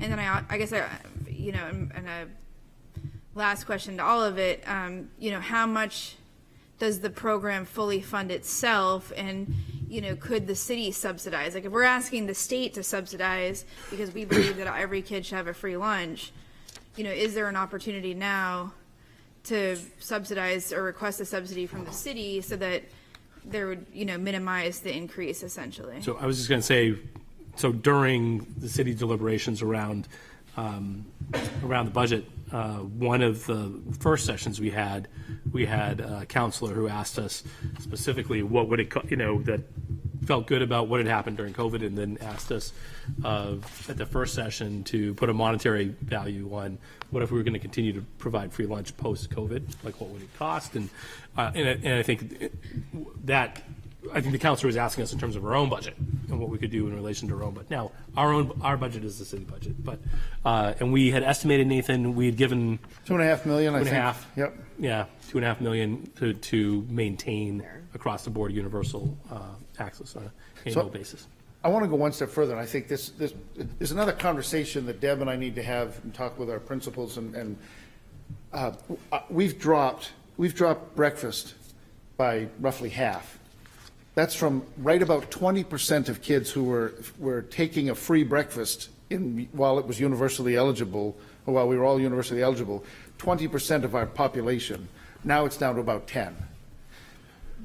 20% is not anywhere near, even when they were giving it away, where we'd like it to be, right? That ought to be 70% or 80%, or not. I mean, I just culturally, I think if it's there, I think to the question about the global question about how to pay for food service and whether it could be state funded or federally funded or even locally funded, we had 210,000 lunches served last year. Normally we generate about 300,000, maybe not quite that much in an average year in federal reimbursement for lunches, 300 grand. It was well over $1 million, almost $1.2 million last year between lunches and breakfasts. That's more than we normally spend in the program in any year. We don't normally spend $1 million, so we earned $1 million, but that was because Uncle Sam had jacked up the rate that they were reimbursing. They added another 40 cents on top of their normal rate, and they were paying for every meal we served, and we served, twice as many as we normally do. So there certainly is an appetite for it. And so I think anytime we have the conversation, I would just remind, we calculated if everybody took a free breakfast and a free lunch every day of school, because it seems intuitive that that might happen if, they were so motivated and it was being federally funded or locally funded, $2.5 million is what we came up with. The reality is we, though, would lose some like $300,000 that we make in the normal course of events because you couldn't participate in this program that way. I think to Elizabeth's question about the sliding scale, we have access now to the free and reduced program under USDA, which is the only program that I believe we could participate in, or the only way that we can cure that concern without compromising our enrollment or our participation in the National School Lunch Program. I don't know how we can make local contribution to the program, not to prices. Like we can, let me just go back and tell you this. When we fail to meet our costs with locally generated revenues and federal reimbursement, so when we're in the deficit, the program can support its own deficit, but it can't support its own bad debts. And if the program doesn't have any reserves, which it doesn't to draw on, the general fund has to cover the loss. So by the way, in that SNA survey, one of the other things that they talked about was the growing level of bad debt, uncollectible food debt or meal debt from students. Part of it because folks just are slow to transition away from free lunches and free breakfasts to actually having to pay again. And part of it maybe is an indication of the economic realities that our families across the country are facing. But we have that as well. They've just sent out reminders across the board. They've just doubled down to make sure that seniors' accounts are settled and anything that is owed to them is refunded, et cetera. So all of that can be in the conversation. I think right now the best tool we have is to encourage folks to chase eligibility for the free and reduced program. And then talk about the possibility of coming up with an alternative down the line as a community, if not as a state. And I would just say that, I mean, the reason why, the why behind that is the federal food service program doesn't give us more flexibility around what we do with pricing because we're worried about, in all honesty, as gaming the system. Yeah. In a way, so they're trying to make sure that that federal program doesn't lose money because we tinker with it in a way that asks federal taxpayers to cover more than they really should be. So we don't have a lot of flexibility on that end for that reason. Like Nathan said, what ends up happening is instead we can cover loss for the program through local funds if we wanted to. I know I can talk you right to sleep, but since we only talk about these things once in a while, anything more I can tell you feels good to tell you. We have to do another. I see a guy excited about food service, federal food service programs. We have to do another analysis every year, which is to prove that anything that's not program related, like all the adult meals we serve and any of the catering that Deb's program might do when they put together some sandwiches for a board meeting that we have in the conference room, all of that stuff that's not student meals in the program, we have to prove every year that that paid for itself in order to double back to your federal subsidies that are subsidizing this program to feed kids and make sure we have full bellies learning. Those dollars cannot be dedicated to adult meals or to the banquet that you'd put on or the little catering event. So there are some real important mechanisms that they have in place to protect against those abuses if they were there. Okay, can we move on? We have a motion on the You do table. have a motion, yeah. Are we ready to vote? Oh, you have a question? Oh, I think you had a question Super first, quick. and then I had a question. Is the price, elementary, middle, high, is that pretty traditional to have kind of tiered prices? Or like is an opportunity in the future to bring that to the reimbursement rate of say $4 across the board? Is that? Yeah, I mean, I guess I would say to you in the districts that I've been in, I think I've always had a different elementary rate than I did middle high. In this case, we have three rates for lunch, but I think there's always been a difference. Yeah. Can you comment? Is it? Well, all the schools, most of the schools across the state have, in the country, have 3 different tiers for elementary, middle, and high. only because the serving sizes are more at the middle and high than the elementaries, and different menus create different prices. Thank you, Carrie. Hope? So the reason I asked my question earlier about the other data was I was just wondering if there are connections or something happening that's what's driving the decline. So do you have a hunch of what's driving the decline, or have we ever even just asked parents and students of why they choose to opt out versus trying to scratch our heads figuring out how we can boost enrollments and what the reasonings might be? Before COVID, our average free and reduced percentage would be like 15 to 17%. Okay. So that's been like that since I've worked here. Okay.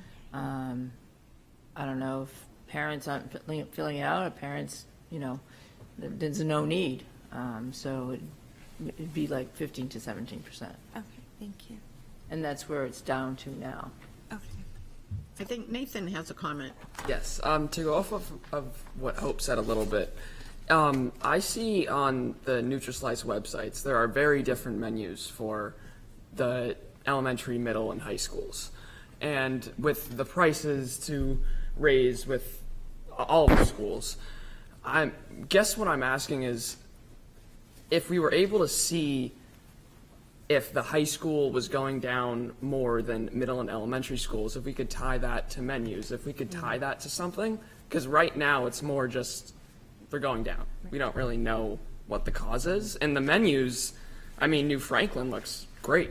It looks great. And I think that some kids at the high school, they want some new. And I know you also mentioned that with staffing. With 8 people, we used to have 8 stations. We had 5 stations at the high school, and every station has to have somebody at the point of sale service to key all the kids in. So that's 5 people right there that have to stay at the point of sale service, just to see, if they're getting the right meals and everything. So that's just 5 people standing there, and just to bring you back, before COVID, my high school manager used to make homemade soups every Friday. She's a great job. So homemade pizza. I mean, we started burning up that pizza in Pinger right now. And so slowly she can only do what she can do with 2 people. So, and they still made homemade salads and awesome salads, to-go salads. They were amazing. With 2 people, I couldn't believe what they could do. So it is going to change next year. She has a whole bunch of new menus she wants to do, and she's very creative. Like I said, she went to culinary school, so chicken and fries, it's not her thing, but that's the only thing she could do. Yeah. So I guess what I'm asking is just if we can get that data, that would be great to go over maybe at the next meeting. And pay attention to Newfield menu. New Franklin menu. It's obviously where the sweet spot is. I will tell you before you vote. I'll tell you also before you vote that I hinted, I think, at it in the last time. The program will finish this year probably maybe a little worse than 150,000 in the hole. It'll cover that because Uncle Sam gave us so much money last year that we carried a balance forward. Because our costs, we couldn't staff to spend that money. We just didn't have the people. So we appreciate what they did. So the program will cover itself this cycle. But moving forward, that's what the deficit looks like. Somewhere right now north of 150 and generally short of 200,000, we hope. Even this 40 cents will generate somewhere in the order of 80,000 of new revenues at the current number of meals. So that doesn't solve the problem all by itself, but it complies with Uncle Sam, gets us in the good graces of the program, and it moves us forward towards covering some of these costs better. Okay, Danielle, you can have the last word. Just a real quick question is, in order to participate in the federal program, do you have to do both breakfast and lunch? Or could we, as a district, use that money for lunch and do breakfast separate? Well, when you apply for free and reduced lunch, when you qualify, you get free breakfast. So they get a free breakfast anyway.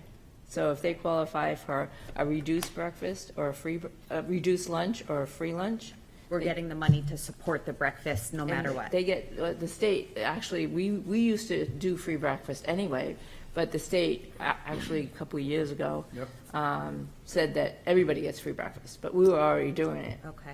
So, And I know this is not a brainstorming session, so I'm not trying to that's head all down right. that That's road. it. I just know working at the high school, at the alternative high school, kids won't eat breakfast when we offer it at breakfast, but we then put it back out and offer it again at our break time, and then they eat it. And so it seems to be like this timing thing for kids and creativity, and like, and we offer them coffee, so the ability to like do these couple of little things that then get them ready to eat. well, that's what happened. We used to do second chance breakfast at the high school, but they closed in the gap of when they passed through, so they didn't have enough time for that second chance. So they used to come in the morning, get breakfast, or then come in like at 9 o'clock, get another breakfast, or get a breakfast that they didn't have. Because we figured out that kids, middle school, high school, don't eat breakfast in the morning. You know, they get up the last second to go on the bus. And the middle school actually has three. They have breakfast in the morning. As soon as they come in, they have 2 second chance breakfasts. So Phil has everybody come down with grade level, come down and get breakfast, and it's great. Kids are eating like crazy. Can we track the data on that? Is the breakfast being eaten at the middle school up? Yeah. Or we don't? Okay. Yeah, and it's free.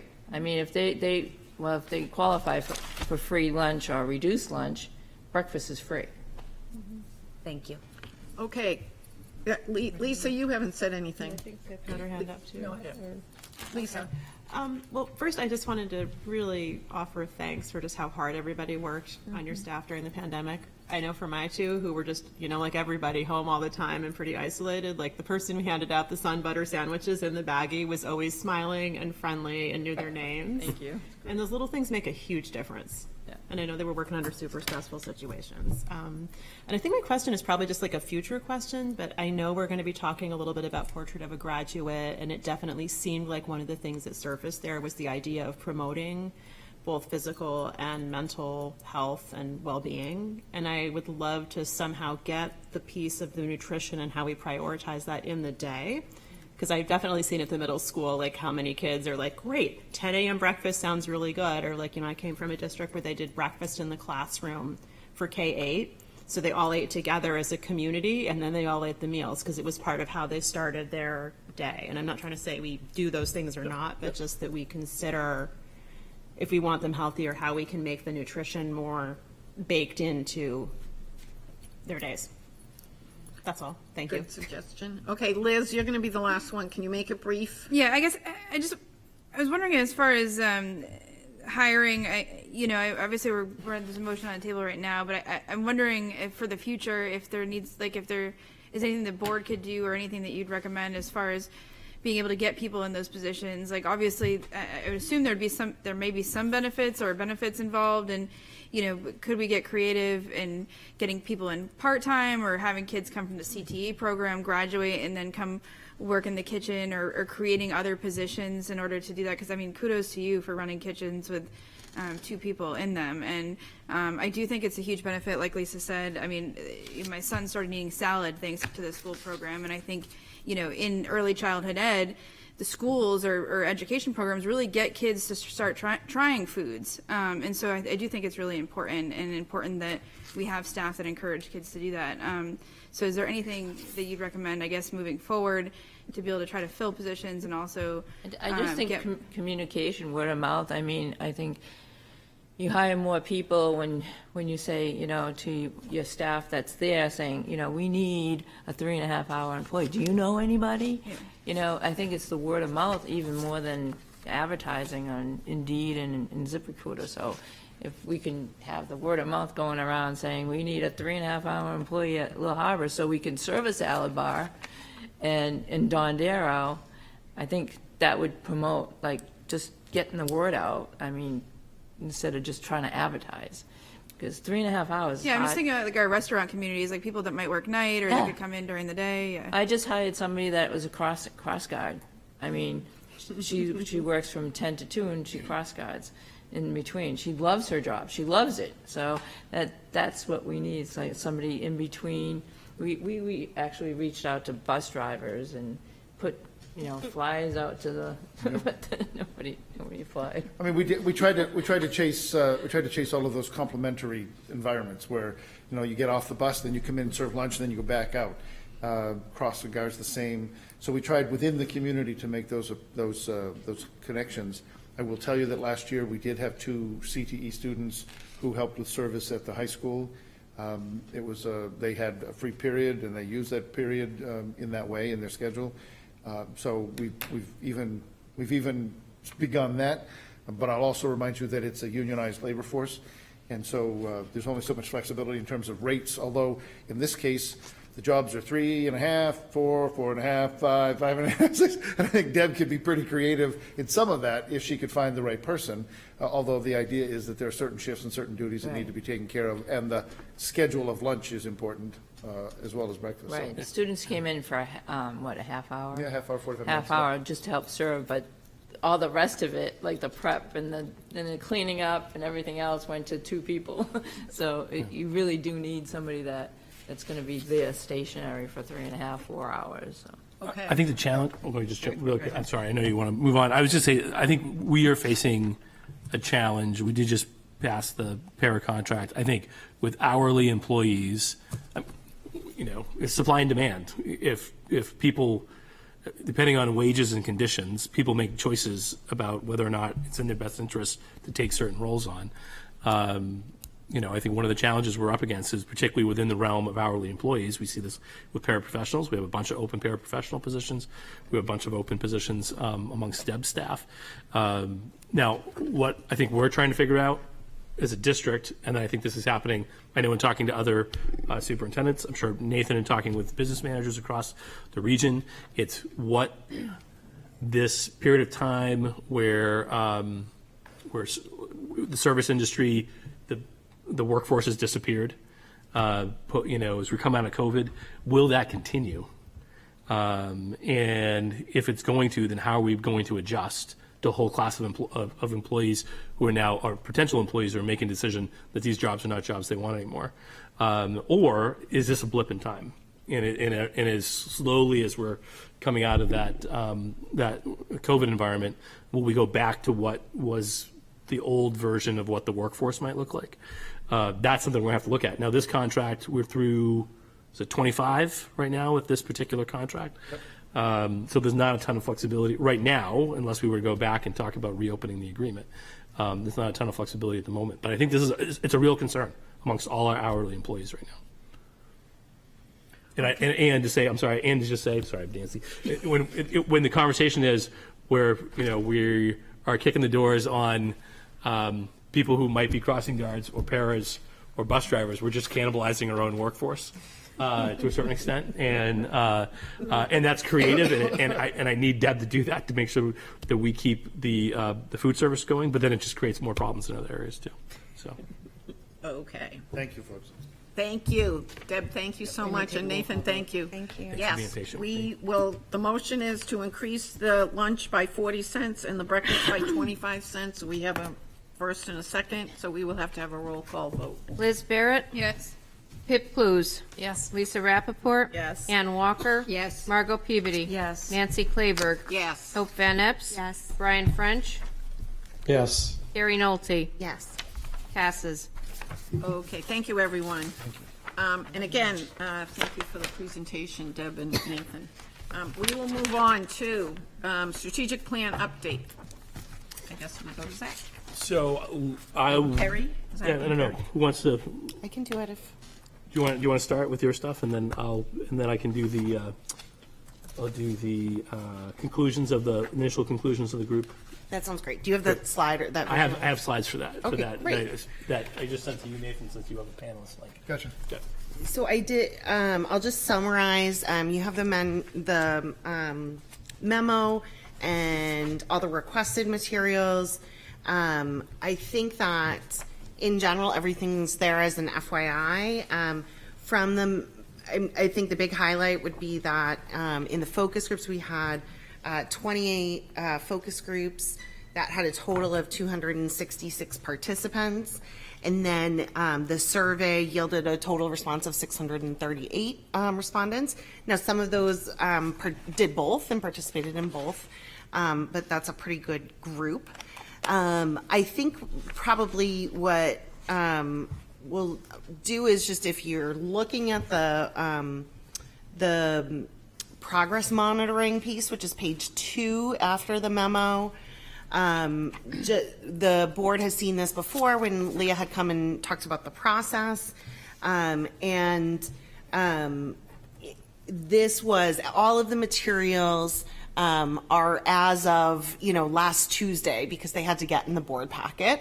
That was when the steering committee was meeting. So there are some updates throughout this, and then Zach will sort of highlight what came out of that meeting. But within that, the data has been processed. The committee meeting 3 has been conducted.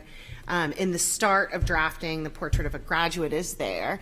What I wanted to call your attention to on that process monitoring piece is that in this schedule that we had reviewed, collect school board feedback on the portrait of a graduate draft was set for August 2023, but as I think Zach will talk about, where there's going to be another opportunity based on the prior discussion of the board. With all of the other things that are there, I think what makes most sense to me is to then go all the way down to the committee 3 meeting materials, unless anyone has questions in between that on the agendas, the flyers. Hearing none, I will skip down to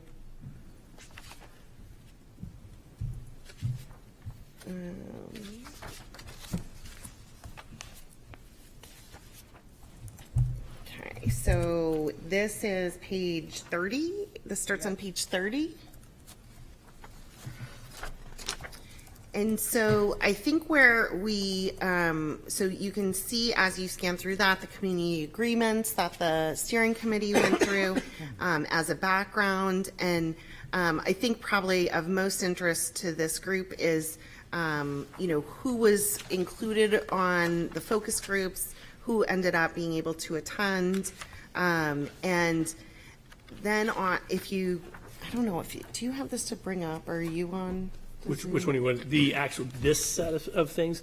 Nathan might be able to bring it up from, I'm going to have, this is all impromptu. Specifically so his laptop starts 41.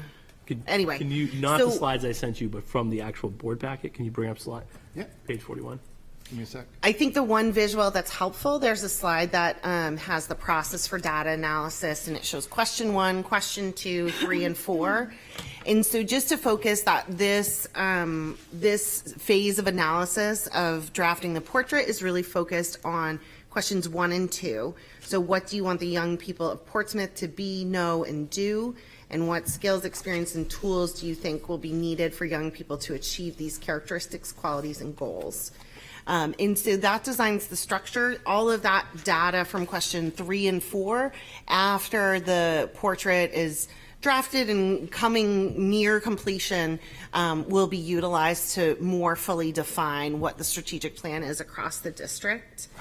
And then, there's a lot of details about how many coded statements were across the focus groups and the surveys, the number of final codes, and then within that, the process that the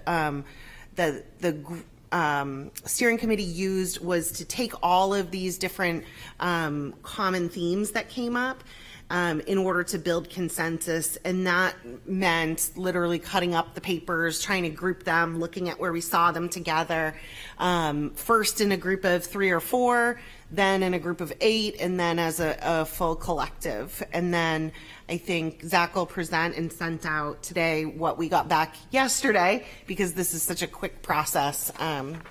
Does anyone have questions on that packet? So Nathan, I changed what I want now. Now that you have arrived here, I'm ready. Well, to maybe go. maybe not. Actually, maybe not. Maybe not. Maybe, yeah. Yeah. I just have a quick question, and this is just to clarify, but on that slide that you brought up, so the question 3 and 4 of Portrait of the Graduate, is that a process that's really the strategic plan, or is that something that will be done before the strategic planning starts? I'm just trying to understand what it means. Yeah, so I think what we wanted to make sure is that, Portrait of a Graduate is really about establishing what do we want. And what we were worried about is that there is a tendency to want to get into, want to spend a lot of time talking about what we don't have in some ways. And so we intentionally pulled out 3 and 4, which is really what do people believe is the current state of affairs. Pulled that out and just said, what do we, independent of what currently is happening, what do we want? And so the group spent all their time on 1 and 2. So what we anticipate is using 3 and 4, which is also had the data will be pre-chewed to inform what do people feel is going really well and should be reinforced, and what do people feel is deficient. So that will inform the development of the strategic plan itself. So is the goal for the group that's currently the steering committee for the Portrait of the Graduate would go through 3 and 4 and then kind of hand it off to sort of the admin teams who are going to really chew on the strategic plan? I'm just trying to understand the process. No, Okay. it's a good question, and I think there's a little bit of I hate to ever be wobbly on process, but I've had some good conversation with Leah recently about maintaining the working group in some form. Because at one point I was like, working group, get us through the North Star, and then boom, hand off and off we go. Leah said, we've talked about it a bit, and definitely some conversation about maintaining the working group just as a tether, as a place to kind of come back to. And while we don't anticipate, the working group wouldn't be the folks who are sitting down and would say, in a minute we'll talk about these buckets, and if the buckets stay the same, the big concepts, if those stay the same, so like around student well-being, the working group's not going to develop the plan for student well-being across the district. That would be, we'd figure out who are our best people in the district to come up with the draft, and then have this iterative process of going back to the working group, at some point coming back to the board, and having this like back and forth as we're trying to kind of refine what those action steps look like. Okay. So in the past, I've definitely articulated it like the working group's job would be done when we complete the portrait. I would say I'm being influenced to say that maybe that should continue in some form in order to just be a sounding board for those other working groups of folks who are paid employees. Okay, Pip. I don't have a question, but I just wanted to thank you all for all of this information, because it really, I know we had some concerns at the last meeting about not having enough information about how this process was going, and this really fleshes it out nicely to help us see it much more clearly. So thank you very much for sharing it. Thank you, Pip. Anyone else? Yes, I have. Pip, Hope. So thank you for that information first, and for your time for spending. I know it's a lot. But I had a couple of questions regarding a few slides and kind of how things are bubbling up to the top, if I could. So Zach, I guess I'll ask you. Sure.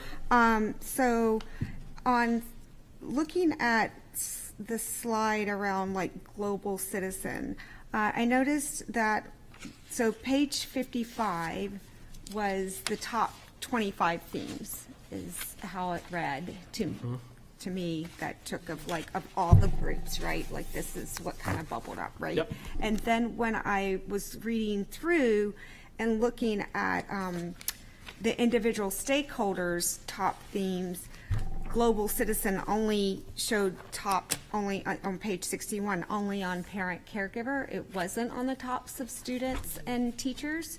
So I have 2 points that I just, well, question first is maybe you can help walk me through then how did it bubble up if only one amount of the stakeholders, and I'm not giving an opinion of agreeing or disagreeing with it, I'm just trying to understand if 1/3 of the stakeholders said, put that as a top, how did it wind up on the top? Sure.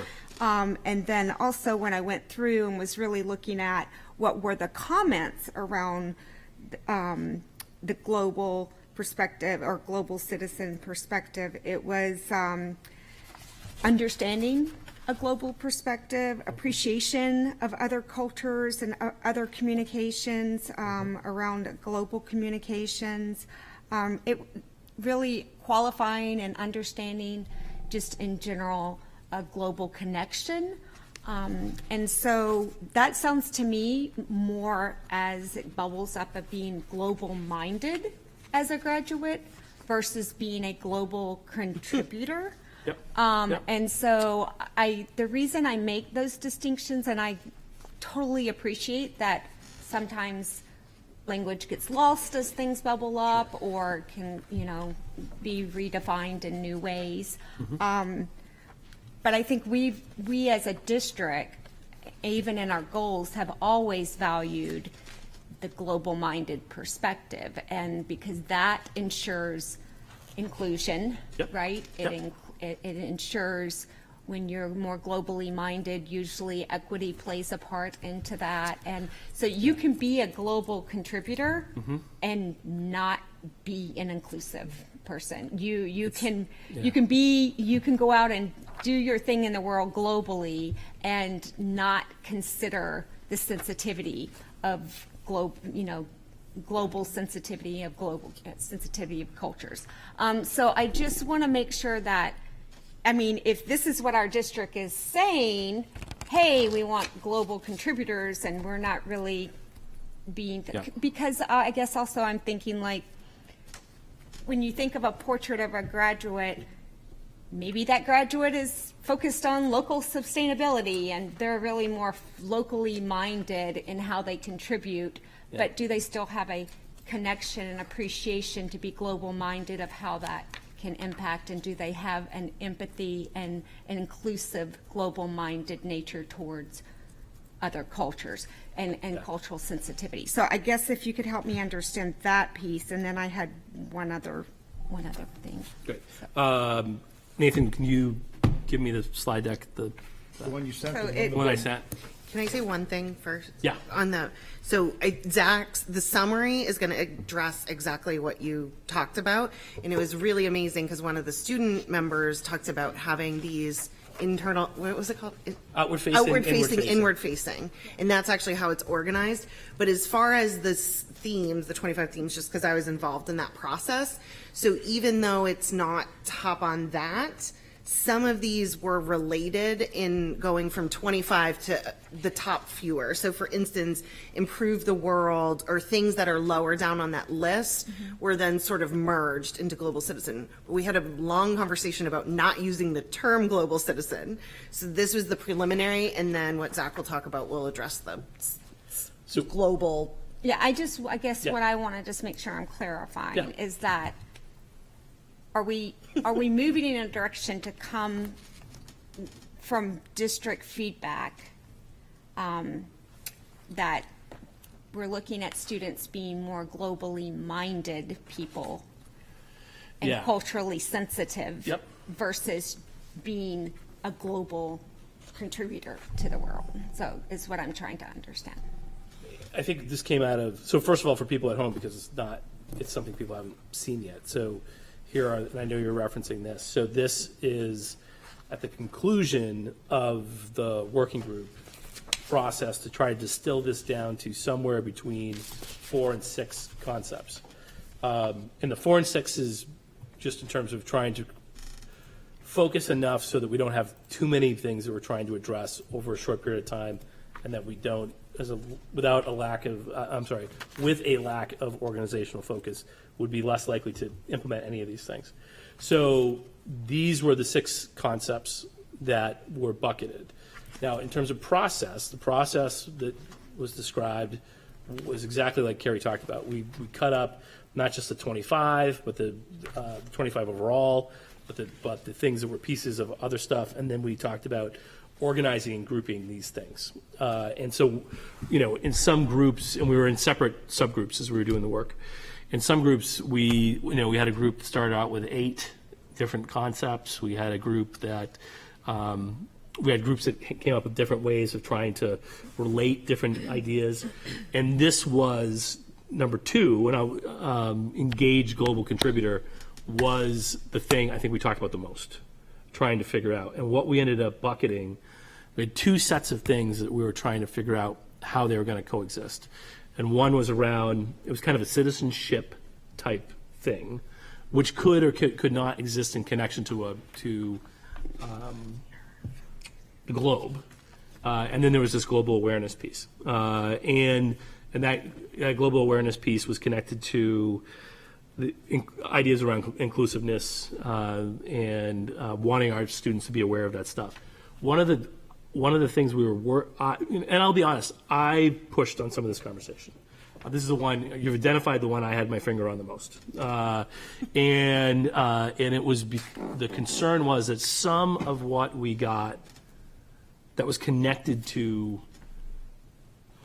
my feeling was that some of what we got that was connected to this global kind of citizen piece, to me felt passive. It felt like look at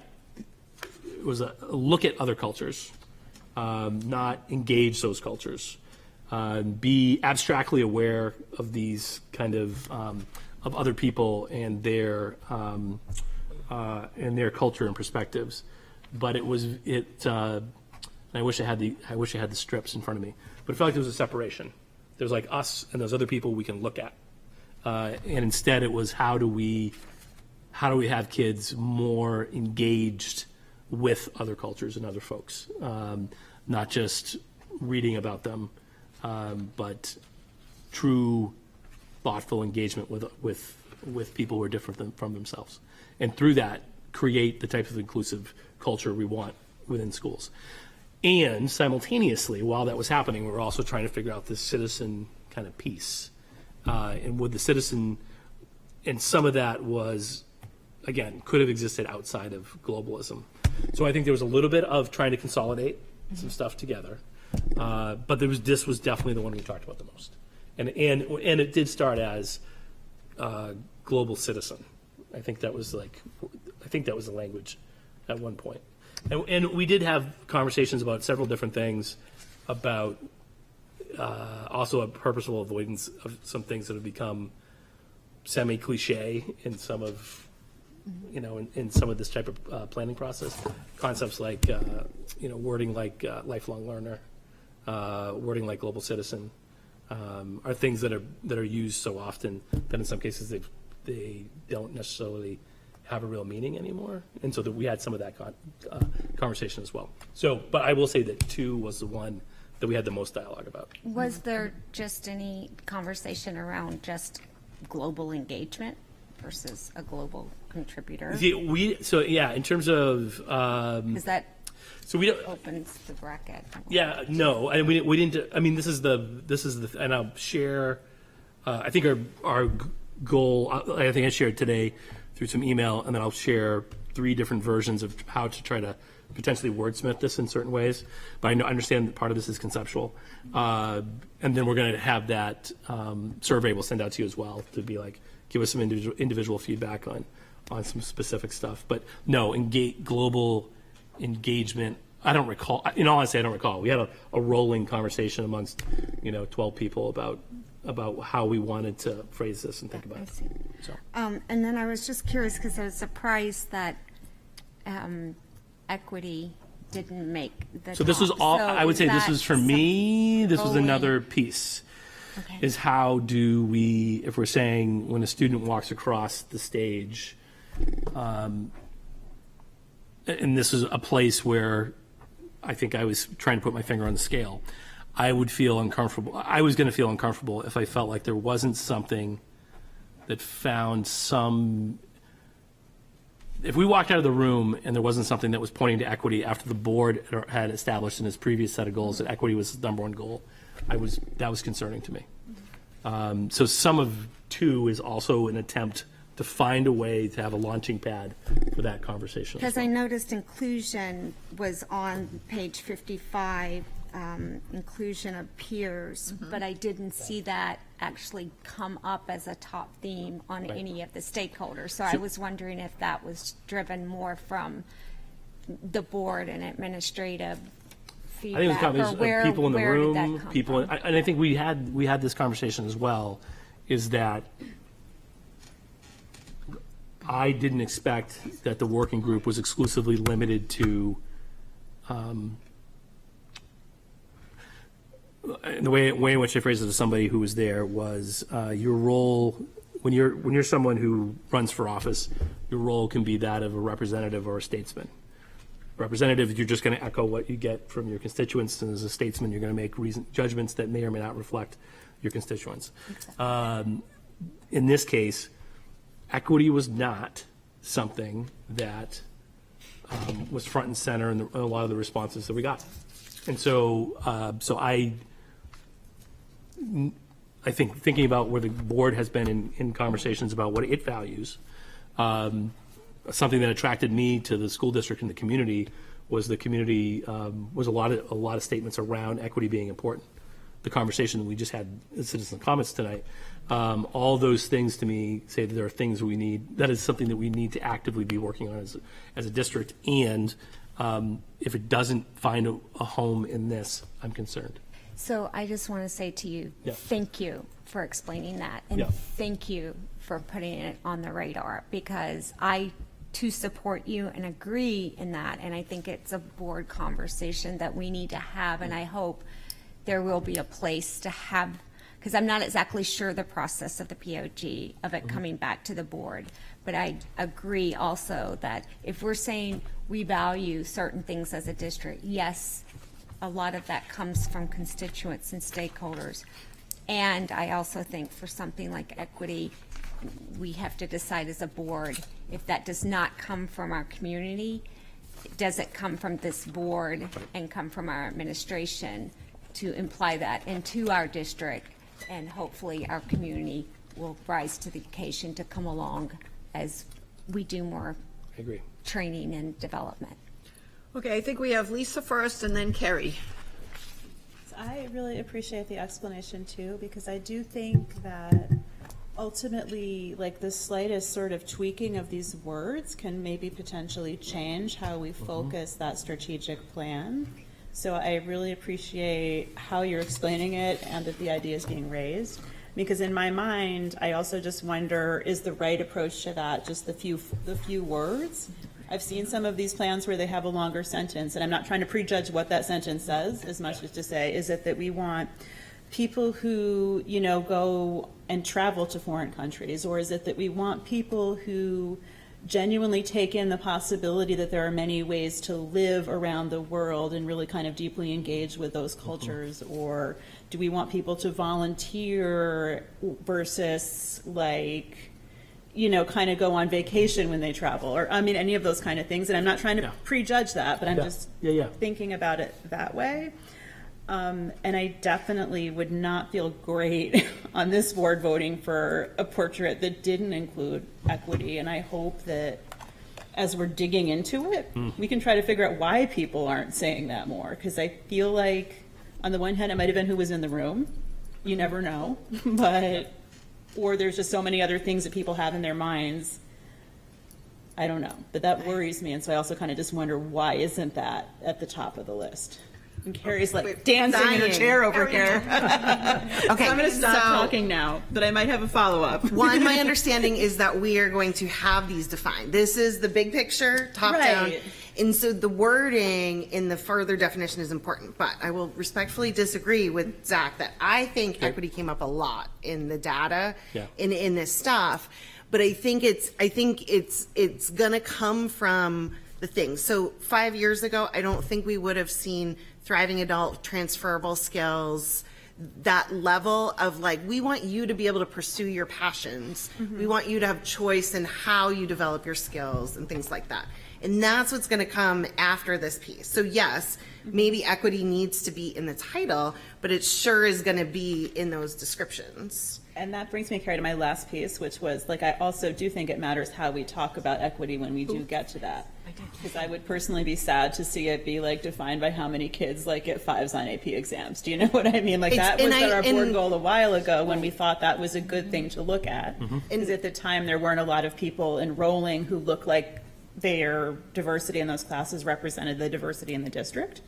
And but I I'm will not say sure. that was not any of the responses. No, I totally got you. I'm just and it giving was that as an very example. much, so for instance, like under communication, a lot of that detailed is that they're inclusive of peers, and that when they, so I think part of that'll come out as it gets defined. But then the other thing I just wanted to highlight on here was the IO is the inward, outward piece, which I think is really nice and was really very smart framing by a student of the possession of knowledge, and then you're engaged. And I do think like some of those things will get worked out, and is really important for the feedback to come, because the global contributor didn't mean East Africa. The global contributor meant greening the community, the act local, think global type thing. So I think as we come to consensus on this, those definitions will also come from the data. Liz? Yeah, I guess I'm glad that Carrie said that, because I just don't see how equity plays into a portrait of a graduate. Like, you're not going to say we want a graduate that's equitable, like, or it, pursues equity or something like that. We're saying this is how we want our graduates, no matter where they are on the totem pole, or where they are, what community they're in, what demographic, what grade they're getting, that they end up like this, that they have these things. And so in doing this, we're being equitable in trying to come up with all of these things that we want a graduate to have, and then hope that our graduates have. I think the equity piece would come in later on, when how do we implement these things? How do we get each kid to have these things? So I'm just a little bit confused as to why equity would need to be on here at all. Really, we're talking about every kid should have this, and I think the question later is how does this equitably apply to everybody? I appreciate, because that was part of the struggle, was coming to a, now again, this is my own personal struggle, and then maybe some other people who are part of the group. Exactly what you're saying, Liz, which is like, it didn't flow as like we will produce graduates who are equitable, right? It doesn't work that way exactly. So then it's like, okay, it's really embedded, and going to what Carrie said, a lot of it's embedded in each of these different items. How do you communicate? How are you kind, empathetic? The knowledge piece, all those different things have threads that go back to, equity as a frame for what we're doing. I think my thought process was, I was just worried that, I remember the example I'd give is as a social studies teacher, being in a high school, trying to design how we were doing curriculum. And we would talk about, I remember sitting in sessions, we would talk about how we're not going to have a geography class, we're going to embed geography. And ultimately what we realized is a couple of years later, embedding geography meant we didn't do geography, really. And we didn't do it well. And so that was part of, I think, as I was saying to Hope, I'm like, where's the launching pad that is the kind of the placeholder to make sure that stays in the conversation as we start to try to move towards kind of the plan building, where probably those other pieces need to keep reappearing. And so, I might have created confusion and my concern that it wasn't as front and center as I was hoping it was going to be. Okay, thank you, Liz. Margot, and then Hope. This has been super helpful, and I know that we had requested the information, and I do feel much more informed, so I want to say thank you for that. It's funny, what you said, Zach, the last time I worked on a strategic plan, the consultant said, when you analyze the data, you have to be not only aware of what rises to the top, but what doesn't show up at all, because that informs you of the blind spots in your community. And that was, when I looked through all those pages, I am in agreement with you. I did not see much sensitivity for what we heard tonight. That there are clearly holes in our education and in our community building, and I think there's a lot of ignorance around that. I wouldn't say it's a lack of awareness, but I think it's a lack of heightened sensibility to the larger piece of the puzzle, and partly that's because of the community that we come from. And so I think sometimes these are great opportunities to kick back to the community, not how we're going to just levitate our students, but what is it also that we're hoping is going to build out the community. And I'm hopeful. So I'm glad to hear that equity was part of the conversation. I don't see it in these 6, but it's really, I don't want to sit here and wordsmith. So I'm glad to hear that. But so my feedback on that is, I don't know if you're going to go to that second slide on those options. Yep. I worry about that if that's the way they're presented, because I think it's again stuck in a personal definition of the terms. And this came up, Lisa brought up the example, this came up with our board goals. Like, it was strange to me that we had a board goal of community, which to me I thought meant building community, but it was defined as we communicate well, which I always thought was a massive. So I worry, I think to get the type of feedback you want and need at such a critical point, I don't know how to do it, but my concern is just a simple change of word really changes the meeting, and it's really individualized. And I don't know how you're going to pull that out, but I like the giving people 3 options of wordsmithing. I think that's a really clever idea, but I worry about. Yeah. Nathan, can you go to the third of the 3? Well, here, I was going to say, this was basically the color code for what I just showed you, the handwritten version. And then here's if you took those and you kind of, and again, these aren't perfect. This is just, again, this is a very iterative process. Right. It's back and forth. It's, it's chewing, responding, thinking, reworking, responding. And so, but anyways, these are 3 different, trying to take those concepts. And I understand, and that's why I said, Hope, yours is not a wordsmith, it's really a conceptual question, but trying to take the concepts that we walked out from the other day and then turning those concepts into things that, somewhat had some form of kind of more parallel construction with each other. But they're not perfect, because it's really hard to do some of these things in exactly the same kind of setup of structure of words. But I do appreciate that the precision of the wording can have impacts on the outcomes as well. So, Hope. So I again appreciate this conversation so much. I just wanted to circle back around and say, like, I do think it is important, though, if we're saying we value global contribution or global engagement or whatever it lands to be, and we are trying to grow human beings into being culturally sensitive and global minded and global contributors as they walk across the stage. You do have to look at the threads. And so to your point, if equity is threaded in to many of these things, I mean, you could say that about personal well-being. I would hope that we would value belonging, right? Absolutely. And if there is personal well-being, I personally do not believe that a student can be in well-being if they do not feel a sense of belonging. Absolutely. And so I think but if you constantly are seeing the threads or needing to thread back to equity or thread back to belonging, then I think it's worth the consideration of understanding that if that's how much we value it, then it needs to be explicitly stated in some form or fashion. And especially, I don't know how, again, the process, because I have not been part of the inner workings, but we have to think about, this is what we're saying about the graduate, but how is that then going to translate into the board setting specific goals and into what the overall strategic plan actions look like? You can say we want global-minded people that are culturally sensitive, and then you can provide outlets for them to contribute, right? Be it a trip or be it the global portal they're doing at the high school, or diving deeper, or culturally sensitive conversations in a classroom. I mean, there's so many ways that you can then provide the action for that success to occur. So I just want us to try to keep in mind, if we end up having goals as a board that do not match what then we say we value, there has to be alignment there. So, and it sounds like that's the process, Zach, from what I'm understanding from you, is that is being considered. That's the goal. Thank you. Okay, Pip.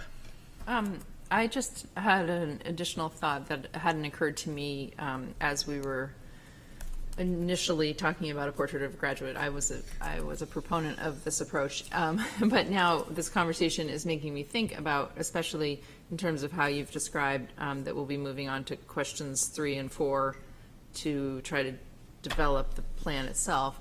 I'm thinking about how we apply the strategic plan, much like Cope just alluded to and Margot did too, that how do we apply our values that we establish in this process to the larger district community and not just to the students, because I was hopeful that our plan would address things for teachers as well, and making it a workplace that's comfortable and respectful and those sorts of things. So how will we address those other items, including equity, that aren't necessarily a trait that someone's going to walk away with as a student through this process? Well, I think some of it is the identification of what do we believe are so if these are the goals, so if ultimately our goals are driven by the students we serve who are going to leave us, we have these, we have these building blocks that are going to build up to those outcomes happening. And I think, inherent in what you're saying, I think, is those building blocks are not exclusively connected to students. They're connected to, people who are employees, who are parents, who are community members who are engaged with us. So I think that there will be, if we thoughtfully are trying to develop what are things that reasonably, now there's going to be this balancing act. We're thoughtfully trying to develop action plans that we can actually implement as an organization over a certain time frame. That will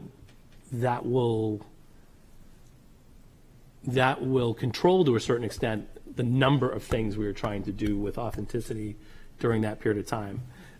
So how far we get into some of those other questions you're talking about, I think there's going to be an interesting tug of war between what can we actually accomplish in a again, we're talking about a sliding scale about 3 to 5 year period.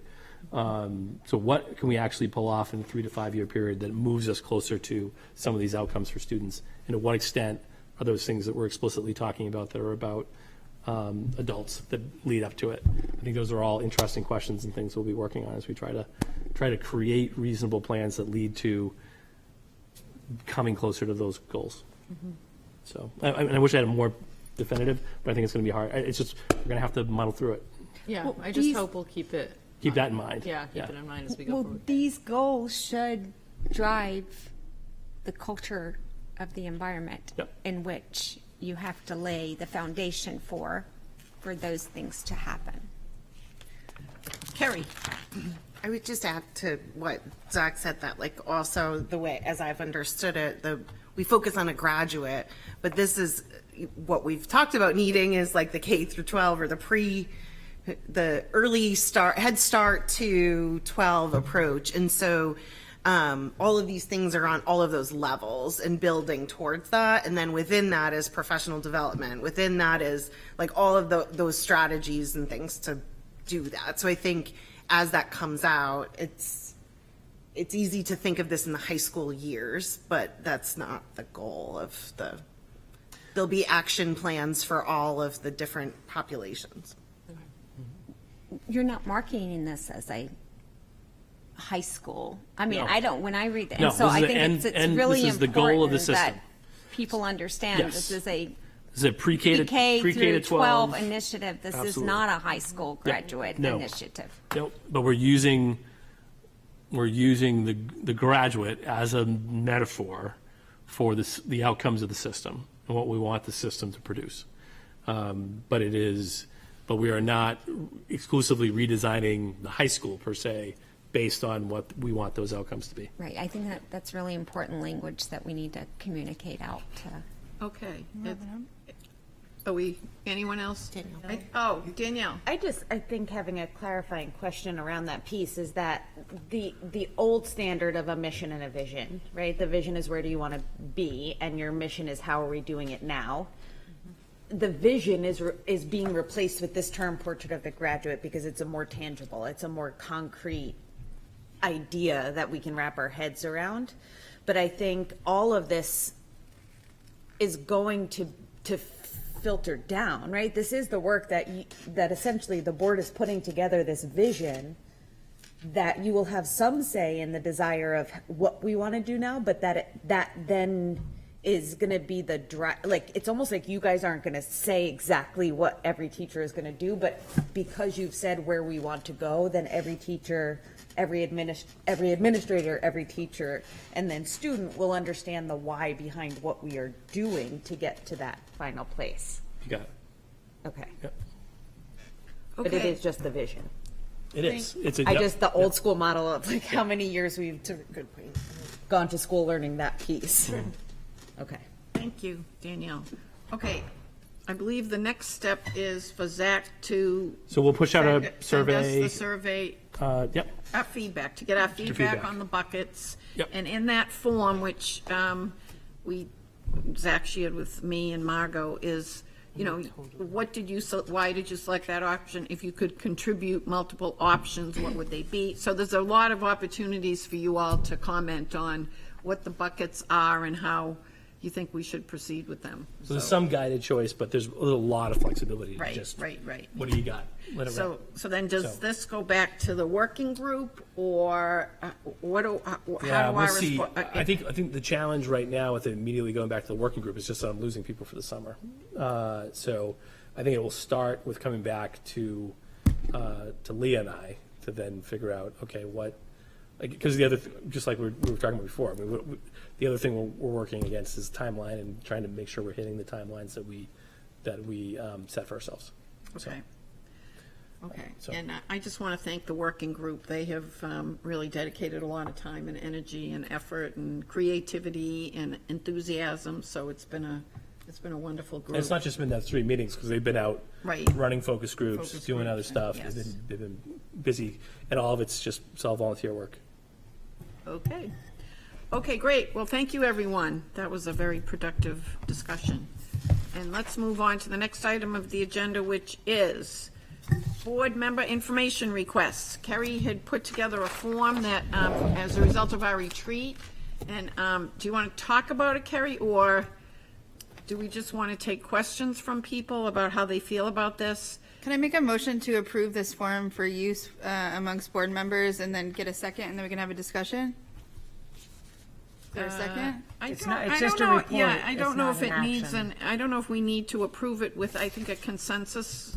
Could just say we're think going to start using this. My opinion would be that we would need a motion, but this, I think we're thinking this was more of a discussion, and then we can Vote on it. at refine another it time. or whatever. Okay. I mean, I think it would be fine to do a motion if that's what. Well, there's a we motion, decide. there's a motion, I just made a motion if there's a second. Is there a second? I'll second it. Okay. All right. Kerry, do you want to talk about it for a moment? Yeah, so I think we had talked about, information requests and sort of what came up earlier in the meeting.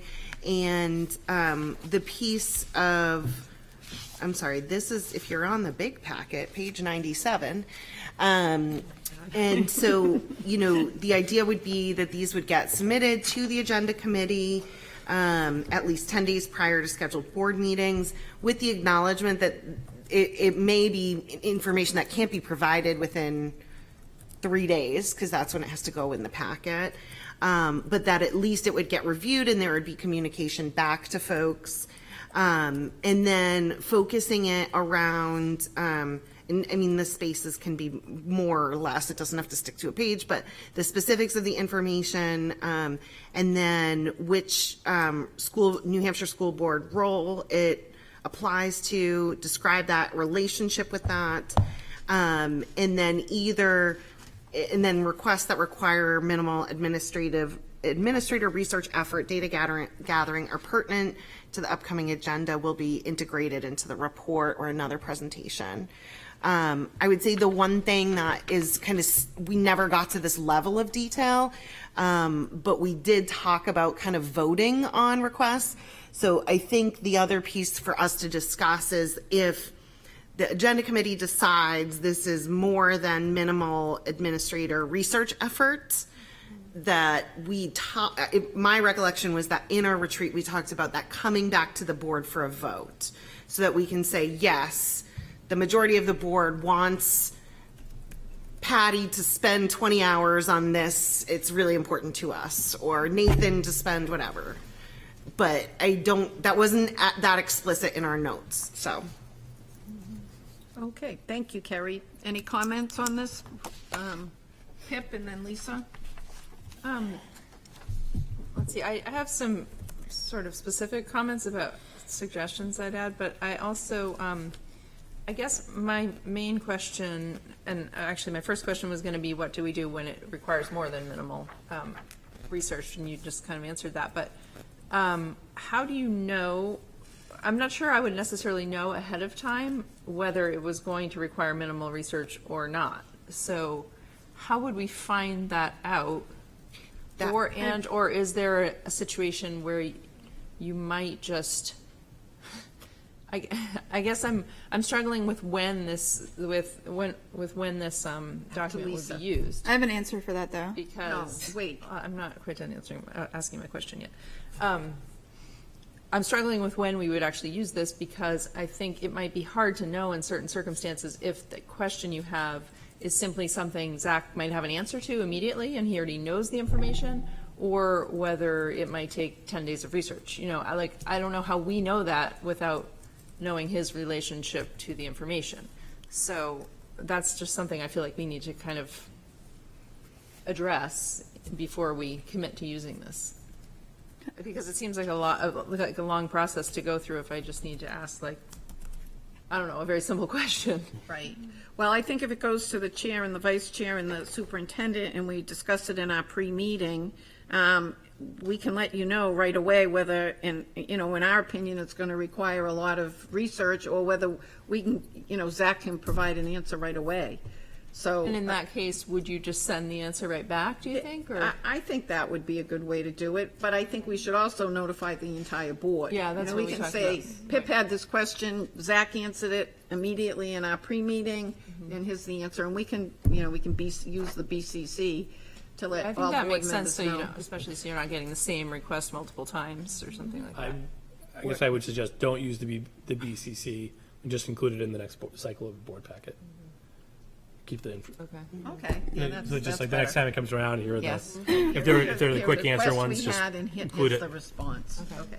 Lisa was next. So Pip asked part of what I was curious about, because I think the return feedback loop was sort of a question to me, and I agree, like I might not always know or intend to ask a question that was a huge amount of labor, and we'd be perfectly happy to be told, no, this is 100 hours of work and will require running a bunch of data that we don't normally correct, and I'm sorry. But then I guess I want to know that there's like a follow-up opportunity, because like maybe I'm like, I have a question about equity related to special education, and I think there's this data that in my head is easy, but in reality is not easy. But really my question is something more general. And I just want there to be some mechanism in this for there to be some sort of back and forth, and not to be burdensome, but just to be like, okay, the way that you asked this, I'm hearing that you want days and days and days and days of labor from a whole team of people. Is that actually what you intended, or was there a reason that you're asking this question? Or can we bake into the form, what's the reason you're asking? Because you know what I mean? Like maybe I observed something, or several parents asked me about something, and it's maybe rising to the level of, oh, this is one of our board goals. So maybe this is an equity question that we want to address as a board. And maybe it's not, but I feel like there does need to be a little bit of room to go back and forth with these. So I'd want to make sure that if we use a form like this, which I think could be helpful, that it includes like a really clear return feedback process. Because right now it sort of still feels a little bit like it is set up for the information to go out the door, but not to come necessarily back. Do you know what I mean? And I feel like it's totally fair to say, okay, maybe we report back at the next board meeting and we say, Lisa asked a question about special ed that would have required way too much labor to answer, but then there's an opportunity at that point to clarify, like, what is the question, or there's a way to do it in the form, like you reply back after a meeting and say, actually, the way you asked this, it makes way too much at work.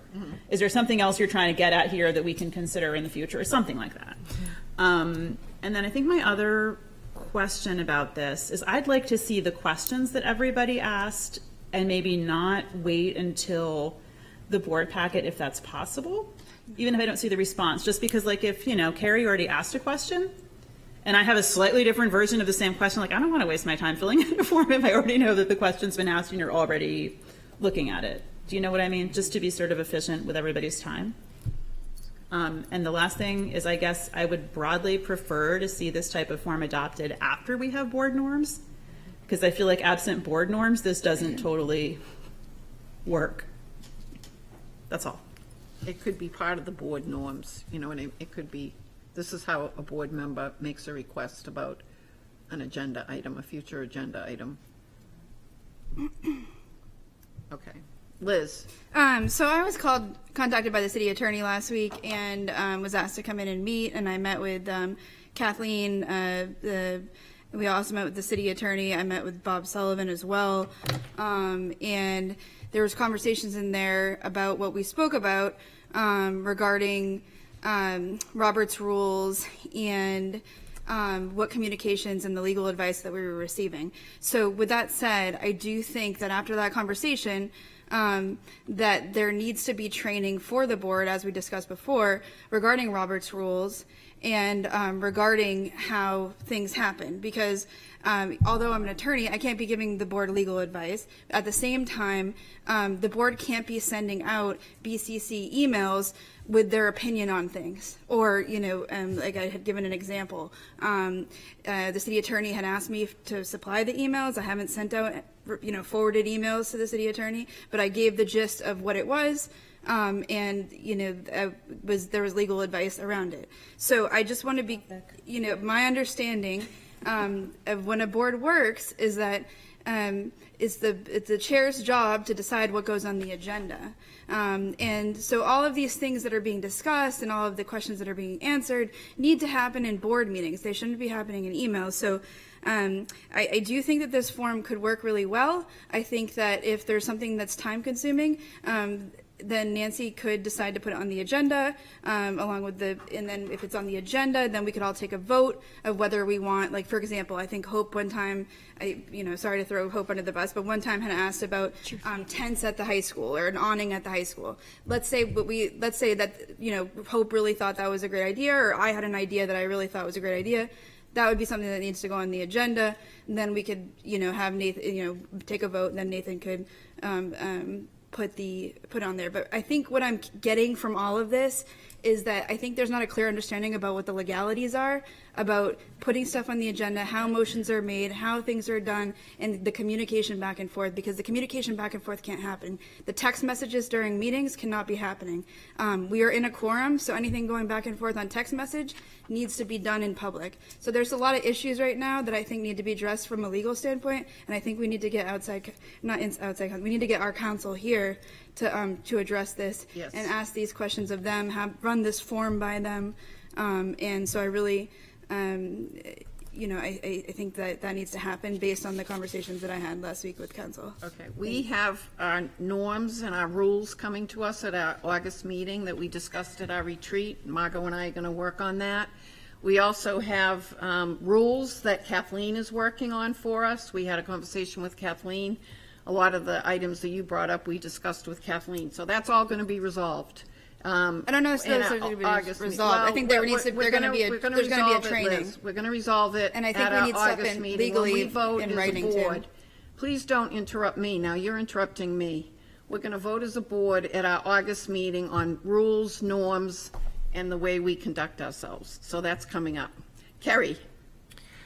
I just wanted to, some of the things that I recall talking about this addressing is one, asking for information and not getting the right information. I do think it's kind of our responsibility as board members to be, I think this forces us to be really explicit about what we want through writing it down as opposed to the interpretation in our conversations.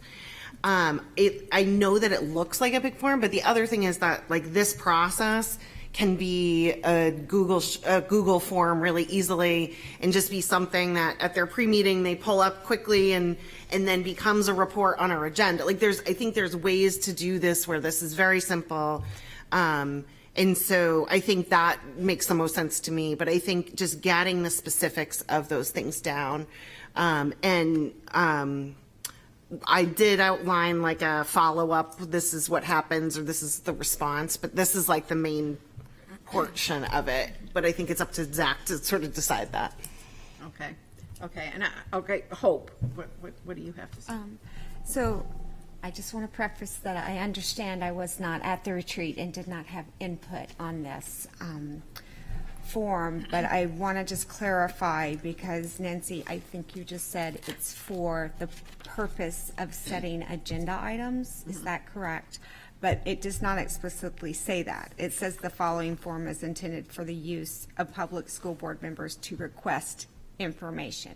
It does not specify information for requesting an agenda item. That leaves me to think as a board member that any information that I might want to gather around district business or district understanding of information in our district, I need to submit this form for. So to me, I would like it clarified exactly the purpose and use of this.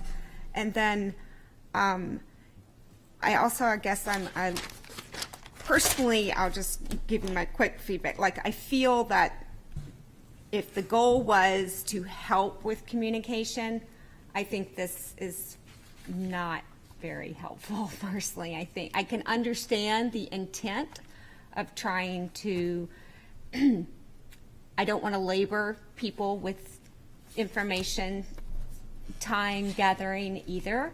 But I also think that in all the boards I've ever served on, I've never had to put forth the form. It just seems like another level of bureaucracy to go forth in just being able to have communication and have open communication.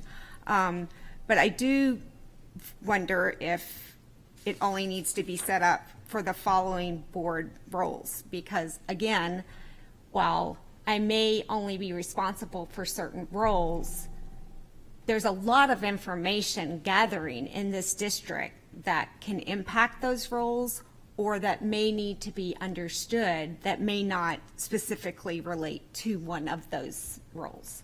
And as a board member, I don't want anyone thinking that comes on in new elections that, oh, these are your roles and that's the only thing that you should be concerned about as a board member, because that's misinformation. I mean, one thing I appreciated in our past superintendent is being able to have dialogue and feel like there was a relationship. And so, yeah, I find this somewhat constricting to open communication. Okay, thank you.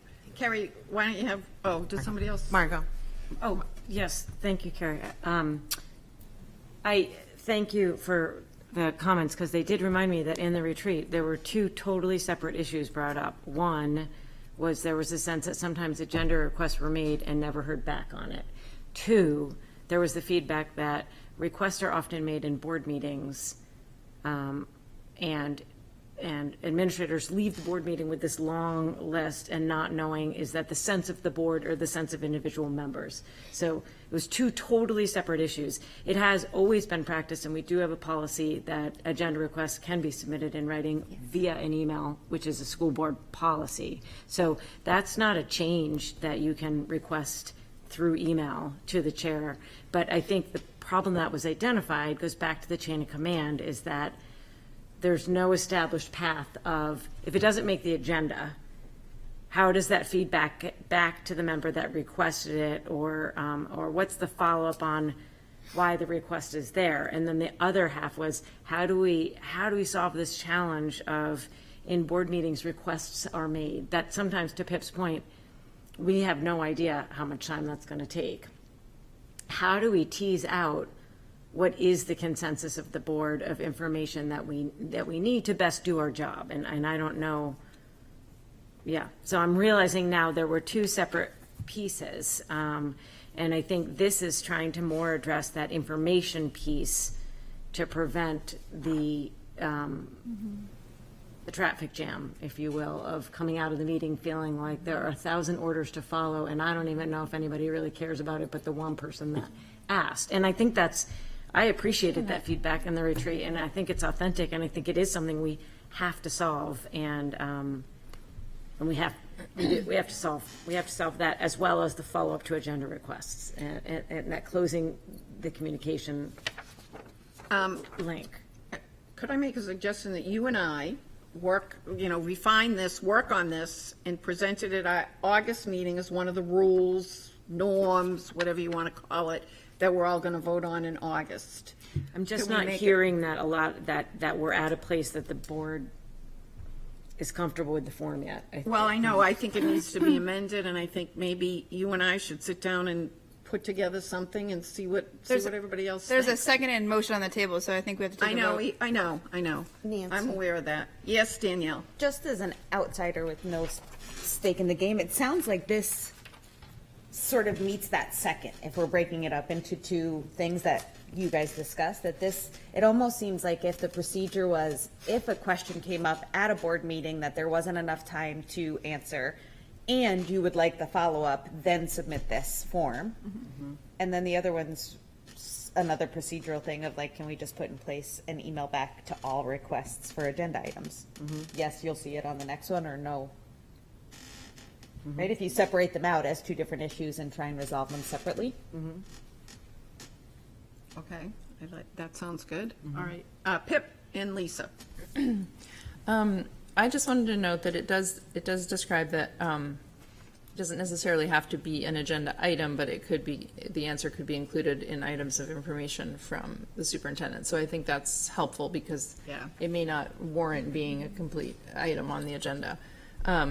But also just in terms of the form itself, I concur with Hope about the need for maybe an other category under how it relates to board roles, because I do think there is an occasion where you might need additional information on something, even if it doesn't relate specifically to one of those goals. So that would be one of my suggestions. And then I think Carrie's thought of making it a Google Doc or something that's easy to submit could be great. And I wonder if, in terms of what Lisa said, in terms of being able to know what other people are asking, I wonder if we could just make it a live and dynamic response page to the Google Doc where everybody could see what's being asked. I think, or if that may violate. I think you get in the open law, you get the open meeting law stuff. Yeah. With Okay. that. I think that's, so when I was saying, if you want to keep the transparency going, it's a transparency amongst yourselves, but then that transparency is also to the general public.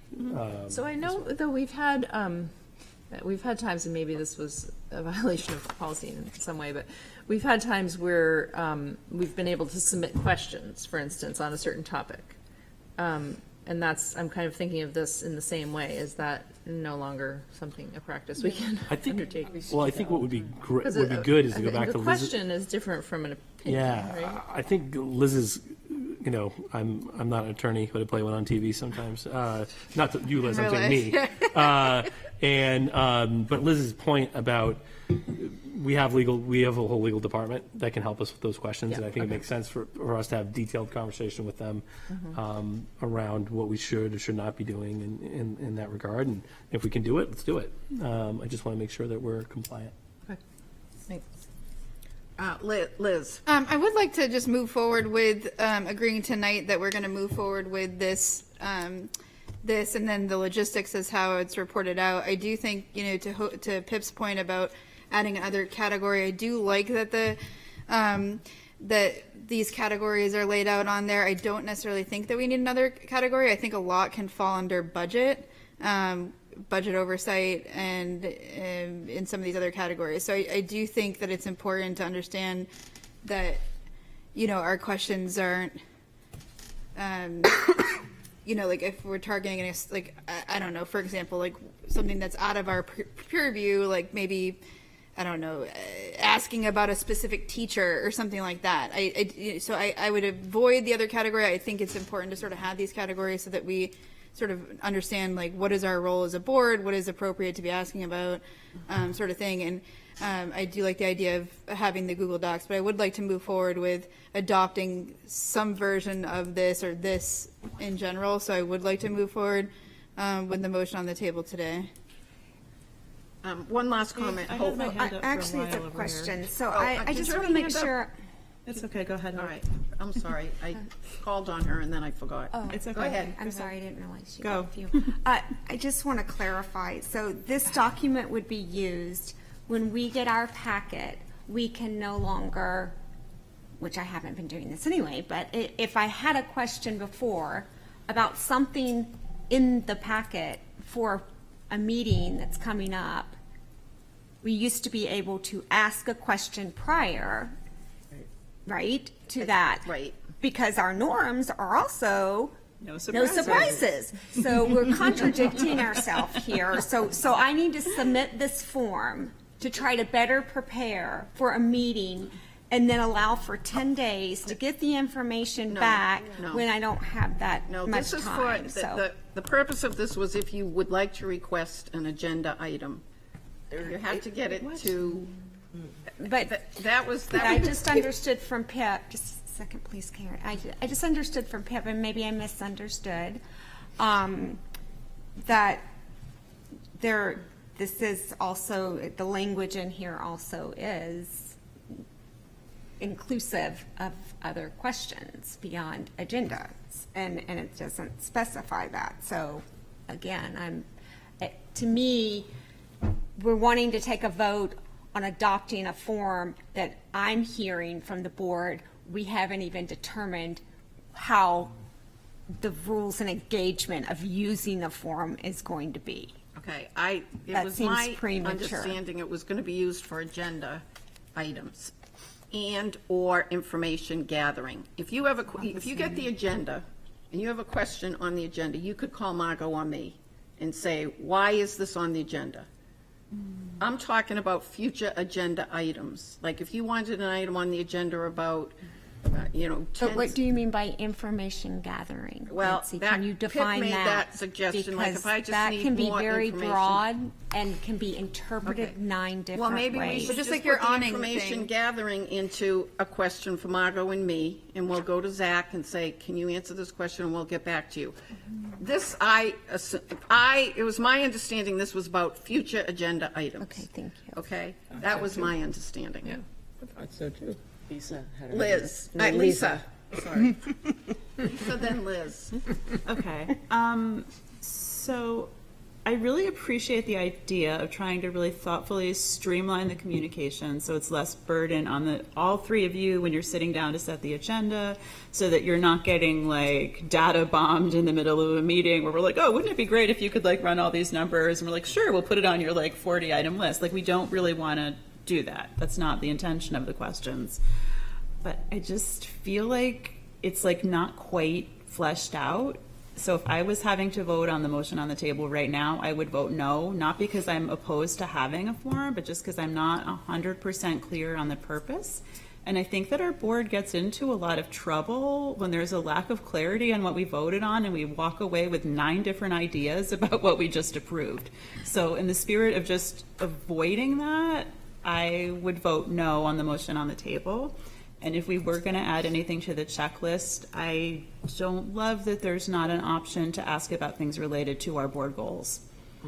Because like if equity is a goal, like I don't see a box that hits that. And I'm not saying that has to be there, but it's just one of my wonderings about it. You mean board value? Whatever the heck we're calling them, we can't even agree on that. Like, I mean, that's kind of my point. All right, Liz, Sorry, this will I'm be the tired. last comment. Liz. So I think this is why it's like super important to have Bob Sullivan come in and talk about Robert's rules and talk about how things are, how board meetings should run. I think, from my perspective, if somebody wanted information from the superintendent based on the chain of command here, we should be submitting those questions to Margot and Nancy, and then they would decide whether it would go on the agenda for the board, because that's essentially, that's how a board, in my opinion, is supposed to operate. So I think the thing is, you know, this is giving us a mechanism that Zach could take those questions, put them in a superintendent report so that we're not spending a bunch of time or having to make a motion for it if they're easy questions. But if it's something that's going to be time consuming for him, and maybe not all the board members want it, like if something at, you know, at the elementary schools, let's say I want the Don Darrow to have, you know, the latest and greatest whatever, and I want Zach to look into it or Nate to look into the price about it. This would be what the form is for, and then they'd say, well, we've already looked into it, here's the rundown, I already did the numbers, there you go, it's easy peasy. And then, you know, in the packet it would say, Liz asked about this, here's the answer. Otherwise, you know, there would be a motion that needs to be made so that the admin aren't spending their time on stuff that the board's not agreeing that we all need, with, you know, so that there's a consensus about. So there's not individual board members trying to micromanage admin or trying to sort of impose their own opinions on what should be done or this, that, or the other, or whatever. You know, I don't know what's necessarily going on right now. I don't necessarily send a bunch of emails to Nancy or Margot asking Zach for anything. I don't really necessarily think it's appropriate for the board to be micromanaging or asking 1,000 questions about XYZ without the rest of the board knowing what's going on. So just to be clear, for the record, that is not happening at all. At all. Zero. There are not board members emailing Nancy and I with 1,000 questions. What came up in the retreat was that during board meetings, board members asked request of the superintendent. And that the sense is he has a list of 20 things, and there's never a sense of, is it just that one board member that has to ask? And so that's a problem that we have to solve. In our former administration, when a packet came out, if as a board member you had a question about something that was presented in the board, the proper protocol was to email the superintendent and say, I see we're having a presentation by the high school. It has this on it. I don't see anything about language. Can they address language? That was how we operated. And so that we don't operate that way anymore. And so as a result, a bunch of questions in public are being generated. And that's creating work for our admin team that's taking away from the importance of the shared work we have. So this is not an email situation. This is not a breach of right to know. This has all happened in public. I want to make sure we're clear on that. Yeah, but I just also want to say, I think in the past, though, people would reach out to Steve directly and say, hey, what's going on at this school, or what's going on at that school, or so that was happening in the past. But he emailed the entire board back with the answer. Right. So that is not, it was not a breach. So I really I don't necessarily want to be careful I'm not necessarily saying that rumors. that's a breach, but I'm saying that I think that I don't necessarily, I see it, in my mind, I do see it as a bit of a breach or an overstep, because the stuff that people might be asking of the superintendent might not be something that as a board member I care about, or that I think the superintendent should be wasting their time or spending their time on. I might think it's a waste of time. So I think that's why we have the chain of command now, and I think this is going to resolve that sort of thing, things happening in meetings and being able to get things answered. So I do think it's beneficial. I do think obviously we need to talk to legal and sort of work out the parameters around responses and whatnot, but I do think it's going to be a beneficial way to gather that. Excuse me, I would like to make a suggestion that we table this motion, and I would like to ask you all to allow Margot and I to come up with some kind of a form that we'll present at the August meeting. So do we have a consensus that we can table this motion? We need to vote, Nancy. To table the motion? No, you just vote on the motion. First table motion. You have to vote on the motion. You can table a motion. Yeah. You can table a motion for chair discussion can. at another time. The chair You can- absolutely has the right Yes, to table we a can- motion. We can do that. We can table the motion and discuss it in August after Margot and I have time to sit down, take in all the input that everybody gave us tonight, and come back with a suggestion for August. Can I make a when we vote on our norms and our rules? Kathleen is putting together rules for us. Yes. Can I make a request? Is it possible to separate this form from the norms? Because I feel like once we clarify a lot of the other pieces about how we operate, that may also help clarify the purpose of this in a simpler way. Okay. So Yep, I we feel can like do if we that. address that first and then we come back to this, it might be a faster discussion at that point. Can I clarify? Do you mean separate it in the meeting or separate it as a In the vote. mention on the norm? I think I would like to maybe, if we're doing norms in August, like bring this back in September or a different That's what I was meeting. clarifying. Sorry. Excuse me, Morgan. Okay, come on, we have to move on. Yes, Hope? I just wanted to clarify what Margot was saying about our past process. One of the reasons that we did email prior to, that is true, but I think also, and again, I'm not saying, Zach, that you need to adopt past performance, but it was helpful in the agenda preparations with our old superintendent in that we had an understanding of, okay, we're going to be presenting these items to our superintendent as agenda request. If you have certain things you wanted included in that information, please send that prior to that meeting. I know that's one thing that our old chair did, and so it helped inform that conversation proactively instead of reactively, the way that we seem to operate. And then it seemed to help Steve be able to prepare his report on those items so that we had fewer questions when an agenda came out and a packet came out, because it was already prepared with questions he was aware of. Okay, thank you. We'll take that all into consideration when we put this together. Okay, can we move on?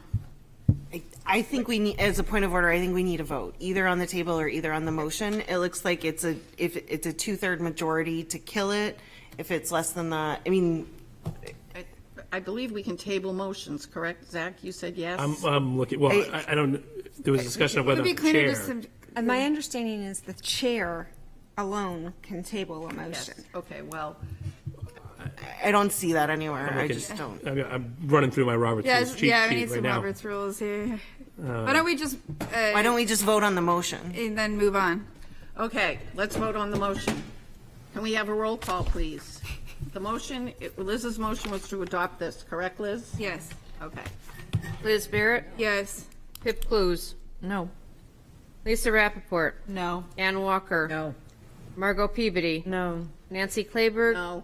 Hope Van Epps. No. Brian French. No. Gary Nolte. Yes. Brian must be going nuts. 2-7 defeated. Thank you, Patty. So we will move on with this. Margot and I will take some time to put something together. Okay, next item on the agenda. Nancy, don't you need to make a motion for us to go past 10 o'clock too? We don't have Didn't that pass as a the rule norms. yet. We don't That's have going to come up as a rule. We Thanks don't for have it asking. as a rule yet. After August, you can let that Liz. Okay, the next item on the agenda is You have final. Oh, you have final. consideration and approval of employment. Motion to approve all. Second. Any discussion? Patty? Liz Barrett, Yes. Pip Clues. Yes. Lisa Rappaport. Yes. Ann Walker. Yes. Margot Peabody. Yes. Nancy Claiberg. Yes. Hope Van Epps. Yes. Brian French. Yes. Gary Nolte. Yes. Approved. Okay, thank you, Patty. We move on to committee updates, the ad hoc legislative committee. Lisa? I think I already sort of updated on these minutes at the last meeting, so in the interest of time, I'm going to leave it there. Okay. Does anyone have any questions of Lisa? Once again, thank you for all your hard work on this committee. You've brought us to the surface with legislative issues. Okay, we will move on. Policy Committee, Margot? You have the minutes from the May meeting. We've also met in June. Really, the big focus has been the field trip policy, updating that and separating out day trips versus travel within the United States, travel outside the United States. So you'll see it cleaned up and clarified on that. That should be coming to the board in August. And then our big task is really taking a look at our current JICB, which is our current cheating and plagiarism policy, which we know needs to be replaced with a version of the state's policy for academic integrity and honesty. So we're working through that. It's, as you know from where we are with artificial intelligence and all of the apps, it's going to be very nuanced. And in general, in policy, you try to build a support system and also plan for. But this is going to be one of those where it's going to be really challenging to meet the needs now and plan for. And so I perceive it could take a bit for us to get through that policy. Carrie, did you have a question on it? Just on the field trip one, from the prior discussion, I think I just wanted to reiterate like a ask for whether it's a contracted agency or whether essentially the liability for the trip is coming on the district, like if there needs to be travel insurance or kind of who the organizer is. Yeah, you'll see that all come in on the policy. Awesome. What you'll see is there's forms for each trip request, and on the form, all of that is on there. Forms. So I'm just making forms, is what you're saying. That's my role here? The form existed before, Carrie. Okay, It's just great. been updated, so, there's that. But yes, we did incorporate that feedback into the discussion. Thank you. Okay. Thank you, Margot, and thank you for all the hard work you do it's a big chairing group. that policy committee. Okay, I guess we don't have to reopen the public comment unless there's someone on Zoom. We don't have anybody on Zoom, do we? Okay. No. We are having a non-public on Tuesday, June 20th, a week from tonight. Is it, what time is 7 it? p.m. 7 p.m. And I guess it must be in the school board conference room? Yes. Okay, school board conference room, okay. And that will be a non-public to discuss our superintendent evaluation. So we're asking everybody to come. Margot thinks it will be an hour and a half at the most. So 7 o'clock, you said. 7 7 o'clock. o'clock. So if everybody could come to that, that would be awesome. Can we just clarify? Nope, you do not. No, need you to- don't, you don't Good have question. to. You don't have to come. You get a bye that night. And then we don't have a meeting until August, what is it, August 8th or something? So we have the month of July. It's our summer party, Nancy. I know, I'll have to have a summer party. I will, I'll have a summer party. I'll get in touch with all of you. August 8th. Yes. Do we have a motion to adjourn? Motion to adjourn. Second. All in favor? Aye. I guess we don't have to do it. Ryan?